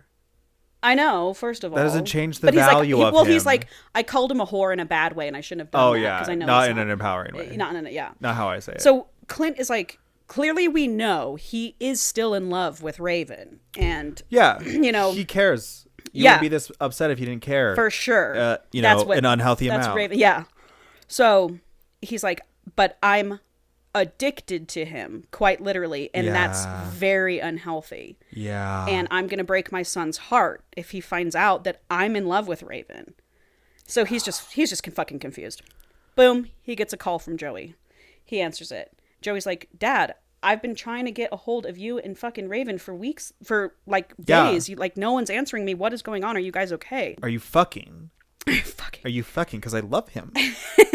Clint, just his guilt is turning into the gnarliest self-loathing, and he's disgusted with himself that he's like, no, we're fine, everyone's fine. And then Joey's like, Dad, I need to tell you something. I'm gay for Raven. I'm in love with Raven. And Clint's just like, ditto. Twinsies. Ditto. Same. Clint's like, Jesus fuck. He's like, are you sure? Are you sure? Yeah, there's not another nice boy He's like, there? I should be comforting him, but he's like, are you sure? Are you sure Raven's the one you like? Right. Anyway, so Joey's like, yes, I've never been more sure of anything in my entire life.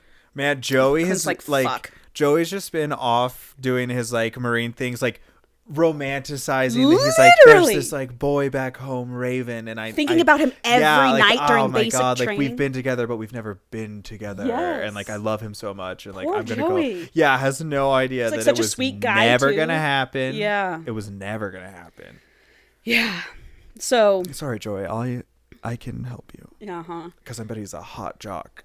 Yeah, he's got a buzz cut, and you know what does to me. Yeah. So a few days later, and it's Christmas Day, and Raven's put the tree back up and left a present for Clint under there. How dare you? Clint comes out of his hole, sees it, and is like, grabs the present, opens it, and it's like a sketch. It's like a photo. Raven made a logo for Clint's car restoration and called it Second Chance Car Restoration. Oh, secondhand smut. And and made a logo and stuff, and Clint just like, it just breaks, like he just can't fucking handle it. Future that we plan together. So, still Christmas Day, and we see that Raven has been like, over the course of like 4 hours, getting up, sitting down, going to the doorway, sitting back in his bed, standing at the top of the stairs, going back to his bedroom, walking down the stairs, going back to his bedroom, like trying to get to Clint's room, but stopping himself. Finally, he goes into Clint's room, and Clint's like, there's nothing left of the man that existed before you. You killed him. You know how I know you're gay? Because that was the most dramatic thing I've ever heard. So, it's the middle of the night. Raven makes his way down there, and he's just like, they have a bit of a moment where they see their old selves, where Clint's just like touching Raven's face, and he's like, I love you. But Raven's like, don't fucking be nice to me right now. I can't handle you being nice to me right now. Well, like, I feel right. But he's like, I'm broken, and I don't want you to be nice to me right now and then take it all away again. So just be mean to me. Almost like he's manipulating him to be like, if you're ever mean to me again, you've like broken a promise. So then they have Clint's like, that's what you fucking want? You want me to fucking... Yeah. And they have the most depraved, fucked up, mean sex God, I've ever... On Christmas! I've read enemies to lovers, like, hate sex before in smut. But not like this. Not hate that's based in love. Yeah. This was That bad. hurts the most. Then, over the next 5 days, and this was long in the book, but I'm going to condense it down, they have the most depraved, dark, horrific, terrifying sex all day long. They're not eating, sleeping, or drinking, unless they're eating or drinking from each other. Okay, that's a way to say that. There's bags under their eyes. Clint ripped the phone off the wall. They've thrown their cell phones away. They haven't left his bedroom. They're saying the most fucked up shit to each other while they're having sex. Dude. Yeah. This is like a bender. This is like a drug. This sounds like they're fucking P&P. Yes, right. They're blowing clouds and fucking. They're like, you're worthless. You're fucking worthless. Saying shit like that while they're having like. Oh my God. Yeah. Shit, just fucked up shit. After reading this book, I was like, I took a pee break, went pee, and I was sitting on the toilet, and I was like, should I be reading this shit? Is this gonna hurt you? I was like, am I all right? So last night after I finished this book, I was like, I need the most happy-go-lucky cowboy romance I can get in me. Yeah, it's like watching, small town. It's like watching an episode of Schitt's Creek after watching a heavy show or something. Yeah, I was like, I need something sweet. Yeah. Anyway, so yeah, this was gnarly. I'll let you read the book. This shit was gnarly. After a week, finally, there's a bang on the door, and Clint, like, It's the cops. he's like, you wellness fucking check. stay here. Yeah, it's Bobby's, and she's got some cops there. Yeah. And She's she, like, I thought that Raven he's like trying to told hold you. the door, but she can see the house is destroyed. They still have not cleaned up the house, Paul. It's been like 2.5 This weeks. is fucking... I'm Yes. icked out. Like, Yes, I'm icked so out. freaked It out. was- This is a trap house. Like, this Yes. is... And Bobby's like seeing him. He's all eyes sunken out, like fucking insane. And he's like, just get the fuck out of here, whatever. So Straight to rehab. that kind of snapped them. Yes. That kind of snapped them out of their haze. And Raven's like, I have to stop this. This is insane. This is crazy. This is crazy. After that week, Clint goes, he's like, I'm just going to start working doubles. I've got to get out of this house. Like, I can't Yeah, you guys need to not live do together this anymore. Then Raven starts to get pissed that Clint is not talking to him and starts doing some petty ass shit. Okay. He's like, you know what? This is what I'm going to start doing. I'm going to start looking like a snack and leaving the house at like 11 at night. And I'm going to accidentally text Clint at like 12. Hey, I'm on my way. I'm on my way. Yeah. Shit like that. I mean, what? So he starts doing that to Clint. Okay. Well, I mean, honestly, this is like way more mild than what's been going on. For sure. So I'm like, this is a Clint, breath of like, fresh air. slashes his tires on his motorcycle so he can't leave the house. He's like, oh, you're going to try and fucking leave at the middle of Dude, the night this so you is can't the leave. most toxic, you know? This I told you. Yeah. Then when he gets his tires fixed, he has his cop buddies pull him over and give him tickets. Oh, just shit, abusing power. Just fucking. Oh, And then my the God. author put that, the other was like, fucking this abuse of power or whatever. So then Clint is in his, if I can't have you, no one can have you phase. Which leads to I kill you. Right. So no one else can ever have you. And Raven is in his, Everybody can I have want me. you in any way I can have you phase. And Yeah. I don't fucking care how that Any is. attention's good attention. Yes. So these two are just two peas in a Honestly, pod. I'm starting to think that they should just end each other. Me too. Put them them and us out of I our was misery. like, this redemption arc is about to be crazy. No, I don't know because what the redemption I arc can't is. imagine them coming back Yeah. after this. I don't know if somehow they come together and they save a bus full of children or something. But like at this point, I'm just like, you guys are That's what fucked, broken, ruined. ruined. You've Yeah. and while they were having that depraved sex, they were breaking each other. The whole thing is, it's like Mentally. all of the They sex broke and each all of the other depraved mentally. stuff, I'm fine with. That's fine. Not the stuff but they the were way doing. that they're Yeah, doing it. right. They're being. Not how they were doing They're it. not doing The it. shit they were saying to each other. They're not doing it in like a kink positive friendly No. way. This is like dredges They of were- the worst parts of yourself. They were trying to make each other hate each other so one of them would end it, and they were saying shit that you can't come back from. Anyway. I have a little bit been there, but just there we weren't having we were whatever. Anyway, so then after that, all that shit, the texting, the getting pulled over, all that stuff, Raven's like, all right, I'm just going to go to straight ignoring and see if that gets me anywhere. What you need to do is get on a fucking plane. You need to get the and fuck fly across the country and never come You back. may not need to go to Europe or You need something. to go. So about another week goes by, and they've just been purely ignoring each other now. Nothing. Like, Raven's like, it's like I'm a ghost in the house. I don't exist. He walks past me. He doesn't look at me. So he's just feeling bad. Whatever.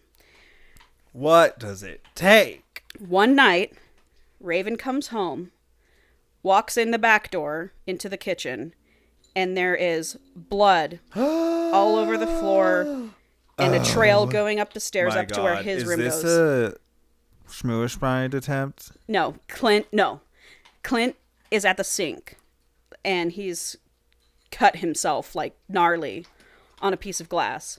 Because glass is still all over the fucking house, and Clint has been drinking every day. So Clint's shit-faced again. This is so fucking stressful. I know, Paul. I'm Paul. in like fight or flight. I know, Paul. And I forgot to mention that Clint's been drinking every day for, 3 weeks. So Clint's shit-faced. He's cut. Raven's like, Oh, he's got that fucking my thin God. blood from all the alcohol he's bleeding out. so Raven takes him and is like, let me clean you up. Okay. Raven takes him up to his room, and they have like a tender moment where Raven's like, I don't know how to live without you. I don't know how to do it anymore. You leave. Or Clint says Step Clint one. says that to Raven. Sorry, Clint says that to Raven. He's like, You've ruined me. I do not know how to be without you. And Oh Raven's, my god. yeah. And so Raven's I would just say like, you've ruined each other, but that's not what's happened here. You've both ruined yourself. exactly. With a friend. Right, with a friend. You did a buddy system and ruined Yep. yourselves. And so, again, Raven's like, just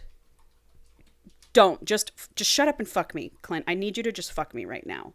And Clint's like, all right, fine.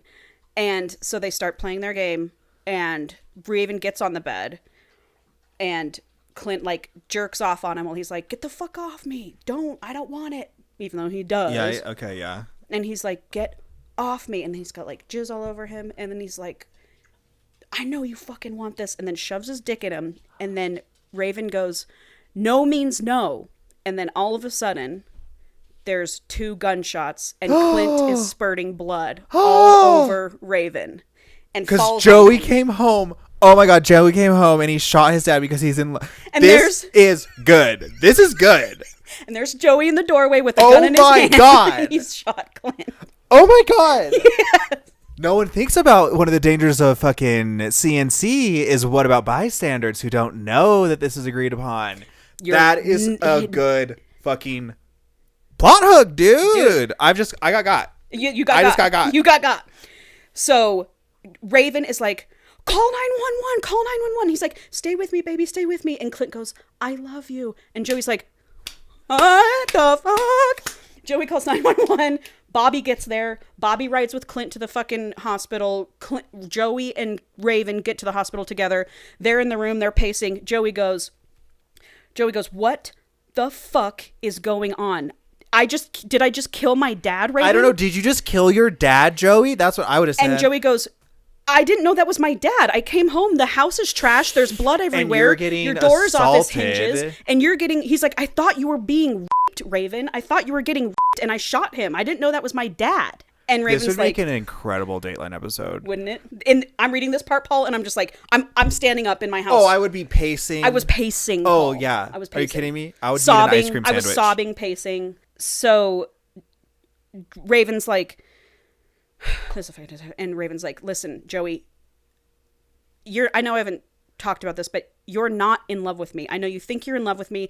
You're not in love with me because you're gay and you've always been gay, but you've struggled with it because you wanted to be Marine. And he's like, I get it. I let you work that stuff out on me, but you're not really in love with me. He's just saying this stuff to Joey. Yeah. Okay. First of all, don't tell me what I am. But that's what Joey said. But now that you're saying that, I don't think I'm in love with you. Yeah. And then Joey was like, who are you? Dude. He goes, who are you? Who is he? And what the fuck have you two been doing to each other in this house? For Joey. Yeah.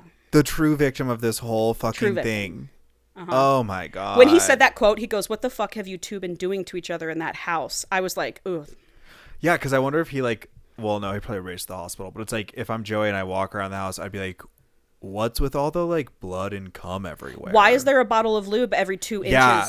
Why am I slipping sliding all over this floor? In glass. Yeah. Yeah. In Raven's bedroom, when he took Clint up there before they had their sex, Clint went to turn the light on and Raven's like, the bulb's been out for 2 weeks. I haven't bothered to change it because I've been used to living in they were living in depravity. This is mental illness.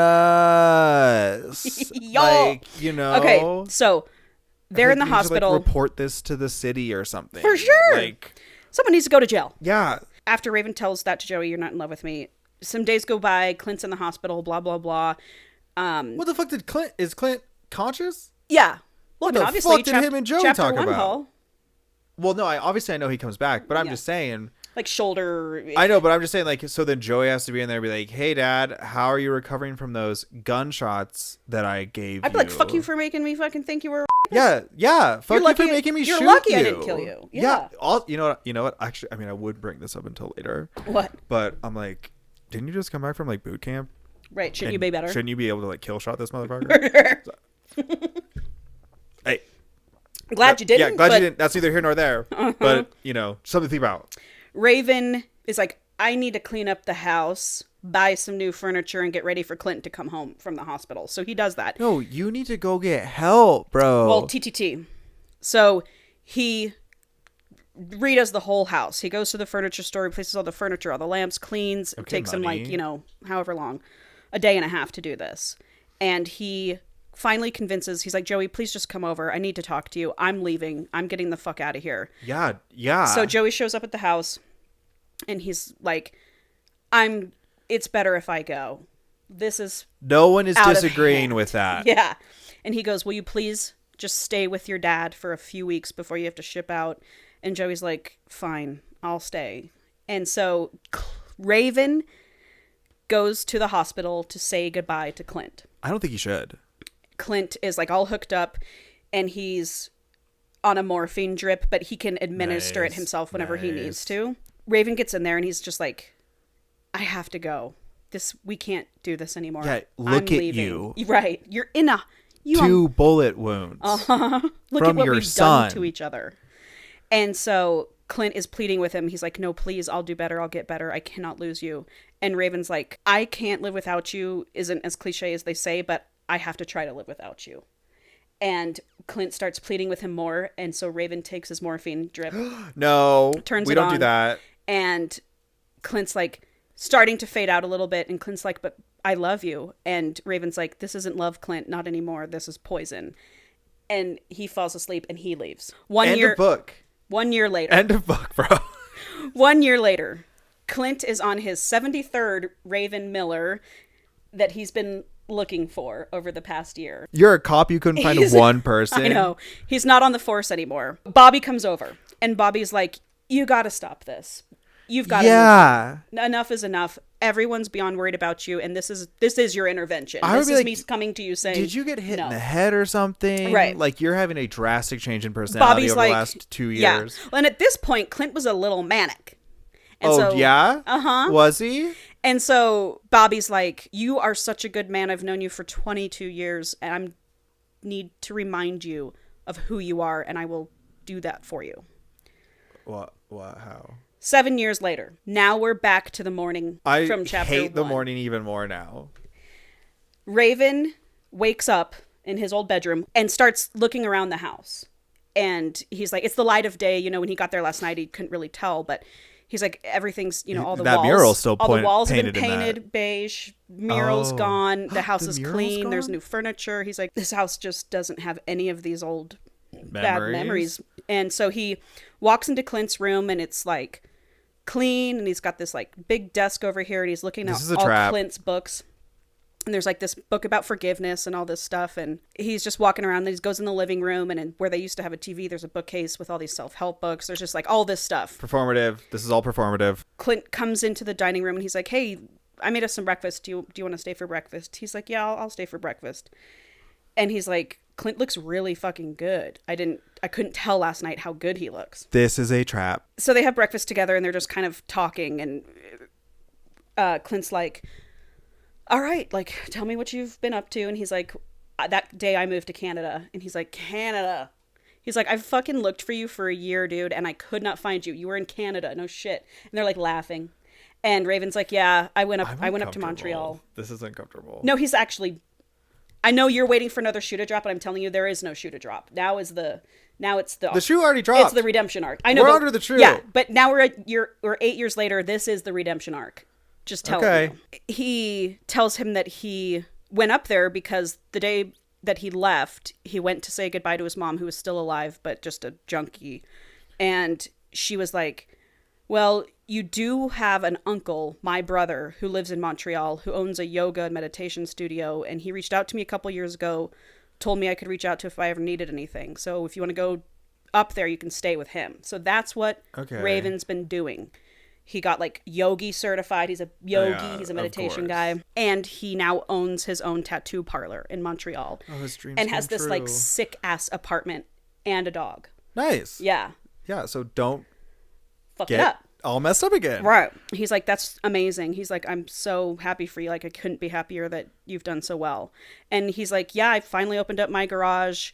Really started to get my shit together about 5 years ago. I still use the logo that you drew me. It's second chance car restoration. And he's like, we're about to outgrow ourselves, actually. Like, it's pretty big. It's pretty successful. I've got like 12 employees under me and blah, blah, blah. He's like, we're doing really good. And Raven's like, well, how about Joey? Because I haven't talked to him in 8 years. And he's like, yeah, I haven't seen him in 3 years. And he goes, to be honest with you, Raven, he didn't really know how to deal with you leaving, and neither did I, and it's weird between us. Yeah. Because of that. Yeah, you guys went after the same man. You guys were also both, like, not at the same time at least, but they were fucking the same guy. Yeah. After they've had this, like, nice morning, this nice breakfast, Raven's like, I want to ask you something. They're, like, starting to open up a little bit, you know? Like, it was awkward small talk at first, but now they're... Yeah, elephant in the room. Right. What about last night? I pointed upstairs. It won't happen again. He didn't apologize or blame his behavior on a momentary lapse of judgment, nor did he regret it, and that did more good than damage. I could take his actions at face value instead of wondering at what they meant. If he'd said he wasn't in his right mind, that would have meant I couldn't trust him, because we both knew it would have been a lie. Why'd you do it? There's no excuse. I'm not asking you to excuse it. I want to know what you were thinking. Talking about last night. Yeah. He goes, I didn't know if you were dead or alive, and I don't think you appreciate how that feels. And to be honest, as hopeful as I tried to be over the years, I hadn't expected to ever see you again. And to not know if that was because you were staying away or dead or kidnapped or God knows what else. I woke up in that hospital bed and you were gone, and I couldn't even get up and search for you. Lincoln hadn't heard from you. No one had. Your phone went straight to voicemail. For weeks, I left messages, but blah, blah, blah. And then Raven's like, yeah, I threw my phone in the woods and moved to Canada. And then Clint's like, I went to the funeral out of respect for you. Seeing you walk down that aisle, Christ, I thought you were a figment of my imagination. You didn't look my way, and then when it was over, you'd planned to up and disappear again. You were so closed off, and I panicked. I got pissed. And Raven goes, is that how you handle your anger now, Clint? And he goes, no, but it was the best I could do last night. You wanted the truth. Well, I'm giving it to you. I missed you. Your voice, your body, your love, and the things I said. And Raven goes, you meant every fucking word of it. Don't start apologizing now. And Clint goes, I wasn't planning on it. I want you back, and I don't want to pretend that I don't. It's been 8 long years. I won't spend another 8 seconds beating around the bush or lying to you or myself. What about Joey? Because it sounds like nothing has changed on that front. What will you tell him if he comes home again? Well, who will be sacrificed? And Clint goes, no more sacrifices. I want to fight for the both of you. I fight for you. I fight for Joey. I fight for all of us. What a hero. Then Clint says, our love, Raven goes, our love destroyed our lives. Yeah. And then gets out of his chair. And so he's like, Raven's very apprehensive. Obviously. So. Clint went crazy. Yeah. I mean, they obviously, both did. I know they're like, oh, Raven drove him to it. Yeah, but Raven was fucking manipulative as shit. Yeah, for sure. 100%. You know? But I just think that he tapped into something that Clint already had. For sure. You know, I don't think he made him crazy. I think No. Clint He didn't make He brought him it crazy. out in him. He brought it out in him. I'll say that. Oh, and egged him on. But when, like, in the beginning when he's like, oh, I created this monster, I'm like, you found the monster. You didn't create it. Uh-huh. After Clint is like, I want you back, blah, blah, blah. Raven's like, I have a few days off. Can I stay with you for a few days? Who's watching your dog? So Raven commits Rex and Sonia. Some so he lives above his tattoo parlor, and Rex and Sonia work there, and so they just took the dog. Okay, great. Yep. So Raven commits to 3 days with him, and they have a beautiful time. Meanwhile, in that conversation, Clint was like, I'm telling you this, and I'm just letting you know, nothing needs to come of this. The ball is 100% in your court. Yeah, I know. I just had to tell you. Mm-hmm. Yeah, I know. You have a beautiful life. Uh-huh. So anyway, over those next 3 days, nothing physical happens. Clint takes him to the garage, and Raven's like, wow, this is a beautiful garage. His employees really respect him. Like, he's just doing really fucking well. Trap. And so then he goes home. He leaves. He doesn't leave any mode of contact with Pop off. Clint. 5 weeks go by. Clint shows up in Canada. No. While Raven was down in New York at Clint's, he brought some old stuff of his back. He brought his old sketchbook back. Every single sketch is of Clint. Obviously. Yeah. And so, like, every single sketch that he's looking at is this memory. And he goes through all the memories and stuff, and he's just, like, missing Clint. Yeah. Only remembering the good times. Then one day, he gets a letter from Joey. And he's like, what? And Joey in the letter says, I cannot do this anymore. I miss you too much. My dad misses you too much. We need to all be in our lives again. I love you. I've always loved you. But you were right. I was never in love with you. I am now, and it took me a long time to know that. But this man is so amazing. No matter how many times I try to push him away, he keeps telling me how much He's actually your dad. He's actually your dad. I went and found your dad, and I'm fucking him. That is so funny. And Joey says in that letter, he says, please, I'm leaving you my contact information. Reach out to me. I want to fix this. Let's fix this. Okay. So Joey and Raven coordinate a surprise reunion at Clint's house. Mind you, now it's been like 6-7 weeks since he's seen Clint. Joey knocks on the door. Clint opens it. They have this huge reunion, crying. I forgive you. Yeah, Joey's like, I'm so sorry, and I love you so much, and you were always the best dad anyone could have asked for. I'm Not sorry always. that is. I know. There was a section there towards the There was end where that you at the weren't end. actually the best dad. But then Clint was like, no, whatever. Yeah. And then Raven comes into view. And Clint just like starts sobbing even more. Everyone's sobbing. It's a beautiful reunion. Everyone's hugging each other, blah, blah, blah. Joey's like, I got to go pick up my boyfriend at the airport. I'll leave you guys to it. I'll be back later tonight. Yeah. That night, Clint's like, I want to show you something out in the garage. Takes him out in the garage to Raven. Shows him this like big, huge, beautiful Harley. And Raven's like, oh, this is fucking amazing. I'm so glad you got one. You always had so much fun on our rides. Oh, it's not for me. And he's like, I haven't ridden in 8 years. And Clint's like, oh, I can see the sadness in his eyes, how sad he is that he hasn't been able to ride or whatever. So they go on a ride, blah, blah, blah. They go to their old spot at the river, and Raven's like, God, he's so hot now that he's 49 years old. Like, he's so fucking hot. like a fine wine. Uh-huh. And then Clint's looking at Raven like, he's 32 now and he's so fucking hot. Yeah. Like, they're both just like, Yeah, they're hot for into each other. each other. Yeah. And so Raven's like, Joey told me he wants us to be friends, but I cannot be friends with you. Too much stuff has gone by. I can't be friends with you. And it's all or nothing. And Clint's like, I already told you, and my mind's never going to change. I'm in love with you. I will take all if you want that. Yeah. Just letting you know. On the third and final night, Raven transforms the living room into like a little yoga studio. Oh, moves the couch, moves the table, lights namaste. candles, gives Clint yoga. It's funny. Clint's like, he lifts weights. Yeah. So he's like, can't do it. Not and it's blah, blah, stretchy. blah. Yeah. And so Raven's just like laughing at him. And then they do this meditation thing, Savasana, where they're just like meditating or whatever. And Clint was like, you mentioned earlier, like a couple days ago, that there were aspects of our first night back together. So 7 weeks ago, that night that they had sex. He was like, you mentioned that there were aspects of that night that you still want in your life. What are those aspects? And Raven's like, I've had a lot of time to think about my kink and what I'm into. Yeah. And he's like, that's just not something I've outgrown. And it's something that I still need in a relationship. Yeah.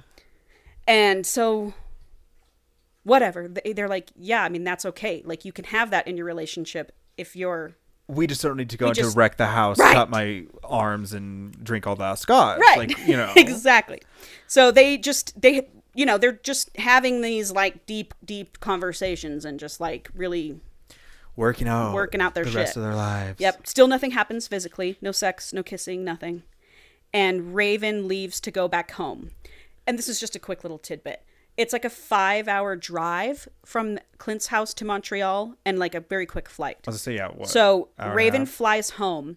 By the time he gets home, there is a tow truck in front of his apartment with the Harley on the back. And Clint was like, it's yours. It's yours. So he got Clint's number the last time he was there. So he calls him. He's like, what did you do? Stop and it. Clint's like, it's yours. It's always been yours. It was for you. If I ever saw you again, it was always going to be yours. Or Raven's like, I need you here now, please, Clint. And Clint goes, I'm on my way, baby. Gets in the car. Drives. Gets there in 4 hours. Oh my God, he's shaved an hour off. Clint gets there and they just like fall into each other's arms. It's the middle of the night. Still no kissing. He's like, let's go to bed, baby. Yeah. They go to bed and they sleep like a rock for the first time in 8 years. Oh my God. This is going on too long. So then the next day, Raven tells him, he's like, of course I'm still in love with you. I never stopped loving you. And like, but I'm skipping a bunch of like reconnecting because I stuff. didn't love you. I left because I did love you. Yes, exactly. And so he's like, yes, I love you. And he's like, I want all or nothing with you. We'll figure it out. I'll stay here. You'll stay there. We'll do whatever we need to do. Yeah. Open another mechanic shop in Montreal. Yeah. Idiot. Shit. So then they finally make sweet, passionate, sweet love to each other. Yeah. It's a beautiful scene. Now we're in the epilogue. Thank God. Yep.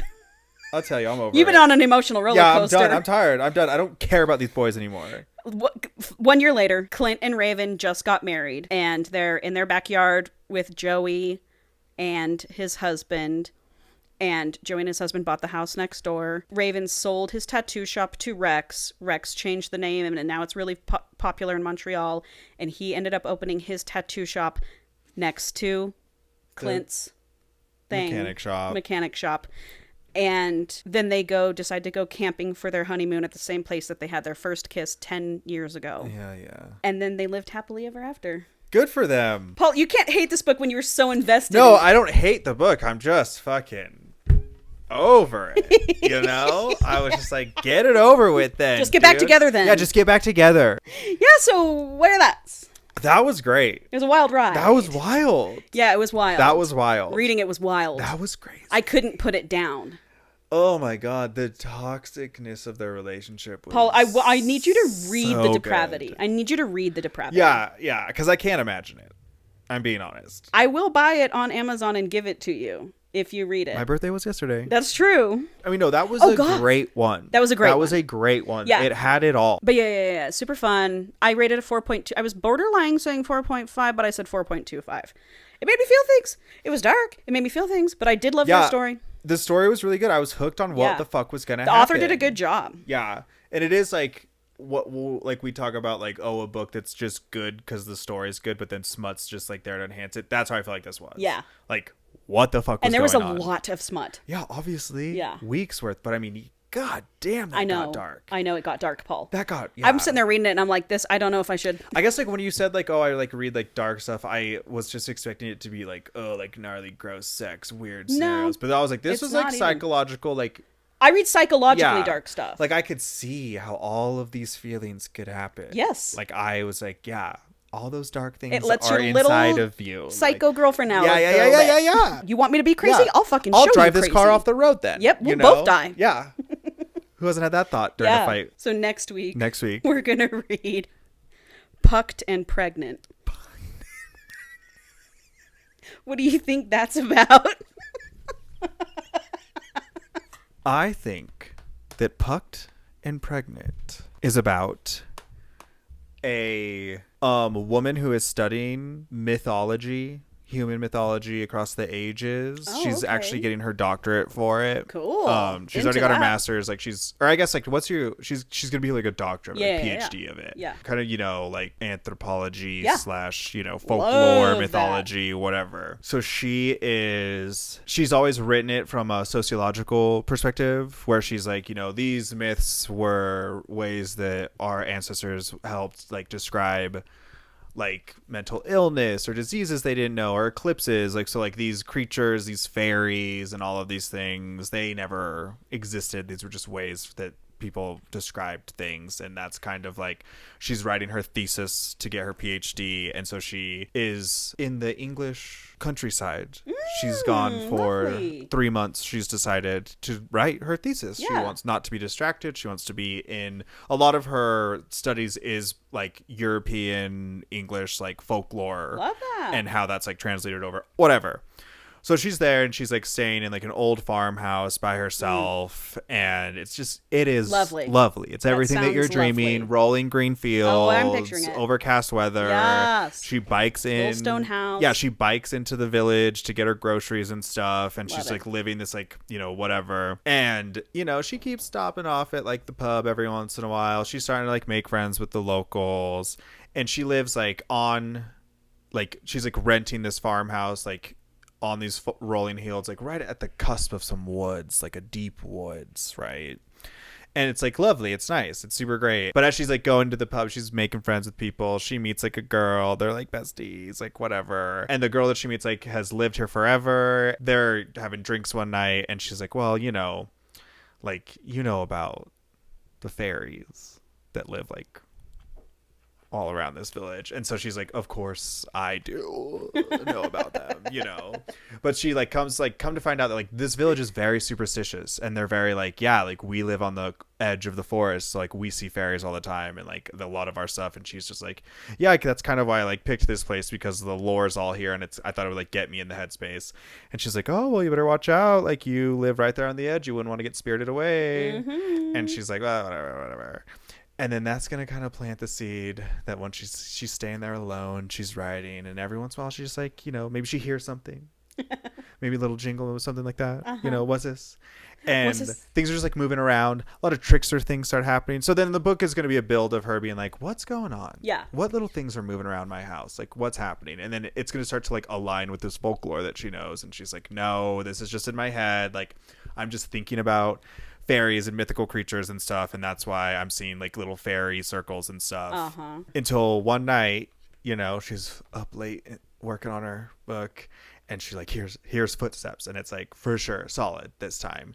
And so she starts kind of like chasing the noise around the house, not really finding them. And then eventually like she chases the footsteps up to the attic, where she does turn on the light as quick, like startling fast, because she's trying to catch whoever's doing this. And then there, standing, is like a lean, handsome, maybe like 5'10", 5'11", not like crazy tall. I'm going to say 5'11" at least. 5'11", sure. Kind of little impish, elvish looking little pretty man. Okay. And he's like, fuck, oh no, you caught me. And she's like, what's going on? Like, what? And then they get to talking, and he's like, I'm a fairy. You caught me. And I'm a fae. Like, I'm a fae. Yeah. And he's like, obviously, don't you know? Like, and he's like, I'm not just any fae. Like, you know, I'm Puck, the fae. And then she's going to be like, this is crazy. I must be dreaming. Like, whatever. And he's like, you caught me. The deal is I'll give you like one request. You can ask like one favor of me or something. And she's like, obviously, like, doesn't believe this is what's going on. Whatever. She's like, I'm going to wake up. I'm going to wake up. So then her wish is like, all right, if you're really like a fae or whatever, then I wish for you to stay here and teach me everything there is about fae. Okay. And then he goes, I have to. You caught me. I have to. You know, I'm a Puck and you caught me. And so from that point on, it's going to turn out, yeah, dude, fairies are real. A Puck is a kind of fairy. And he's going to stay there and start, you know, helping her with her thing. And she thinks she's going crazy. She's riding into town. She doesn't want to talk about it, but she does want to ask people questions and be like, does this happen to anybody else? But then obviously she gets pregnant. You know, fairies are very fertile, sensual beings. And that is like sometimes the goal of fairies is to make little halfling babies with you. So it's going to just turn into like they have a little romance, and then they start fucking, and he's tearing her up. He's doing it so good. Woo! But then, yeah, he nuts inside and she gets pregnant, and he can tell the second she's pregnant. And so the second. Yeah, he goes, it took, you know, whatever. And then she's like, what, like crazy, whatever. And this is like the end of the 3 months. Yeah. So she's like, I'm leaving. I don't have a thesis written. Like this didn't, because now my thesis is based on all the information I got from a real fairy. Yeah. No one's gonna like accept me in the fucking world of anthropology, sociology, any of this. You think they would, because she's got their real take on it. But no one's gonna believe her. And it's not like he's gonna, like, he fulfilled his bargain. He stayed there with her the 3 months, whatever. But then she's going to be there back here in America, trying to write her back in the States. And she's fucking pregnant, bro. Oh, damn. And she's having all these weird, like, fae sex dreams about him. Like, they're like, hot. They like, you know, they have a cosmic. They have connection. Like, they did get along. Like, the whole thing is like, they didn't just like start fucking. It was like, there was a big flirtation. Of course there was. He was like, you're different. You're special. And like, he thought it was like cute how skeptical she was of everything. But he's like, you question everything. And like, blah, blah, blah, blah, blah. So then we'll have like, it'll kind of go through her like struggle of like, what am I going to do with this baby? And like, she has the baby, and then there'll be like a big time jump where she goes eventually back. Like, she does write her thesis, but she like stifles all of what she learned, and she like refuses to believe that her kid is like half fae, and it's like kind of like troublesome for her. She goes through it. Like, this is the like shitty part of the book. But then eventually, like, let's maybe say her kid's 4 or 5. Yeah, She that's what I was thinking. did write her thesis. She did become a doctor. She has been successful and like respected, but she obviously could never stop thinking about Puck. Yeah. So then eventually, and her kid needs to know his or her dad. Yeah, but so like it's like, how do you explain that to a child? But then, and the kid's gonna have powers. Yeah, the kid like does like little stuff, you know, like Yeah. astral walks when he sleeps. Yeah, like you shit's know, gonna happen. Like sometimes knows things that he shouldn't know, like all this shit. So then yeah, she will eventually like go Back and to buy that a house house. to that. Yeah, buy that house. Buy that Like house. gets that house, moves back there, and then the kind of like ending is gonna be they like live there for a while, and like they kind like a couple years, I'm gonna say. Wow. And then, but she Before always Puck shows believes up. like, you know, Puck's going to come back. Mm-hmm. And then he does one day come back. And he's just like, you know, so sorry I was gone for so long. Time works different where I went. So And now he's got a 7-year-old. well, so yeah, now, and he's like, I'm so like, thank you so much for taking care of like our child. But like, I came back for you. And then the end of the book is he spirits her and the child away. And they live like Nice. happily ever after I in the love Fey that. realm. That's my favorite one you've ever done. Thank you. Thank you. And I think that's what Pucked and Pregnant is Oh, about. man. Whew. Wouldn't that be a twist? That would be the wildest twist. But that is my favorite one you've ever done. Thank you. Yeah. Whimsy. I just whimsy. I just lived that entire book. Yeah. I'm gonna add that to my fucking red list on Storygraph. Nice. Well, we'll find out. Yeah. I mean, what, it'll be hockey guys. Yeah. Fine with that. And breeding, sounds like. Yeah. I'm gonna say. Yeah. Or accidental pregnancy. Yeah.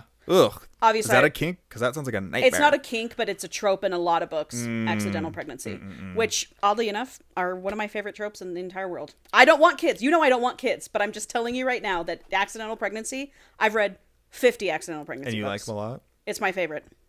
Talk to your therapist about that. Tell her that I don't want kids, Yeah. but accidental pregnancy Like, book why tropes is why my do I favorite. not want kids at all? But like the idea of someone getting accidentally pregnant just gets me going. It's not something I feel like I need to unpack, but Okay. All right. right. Well, another great one. Yeah. And a crazy one. crazy one. Glad Yeah. you had a good time. Yeah, I'm exhausted. Me too. Honestly. Yeah. All right. All right. Well, I guess that's Yeah.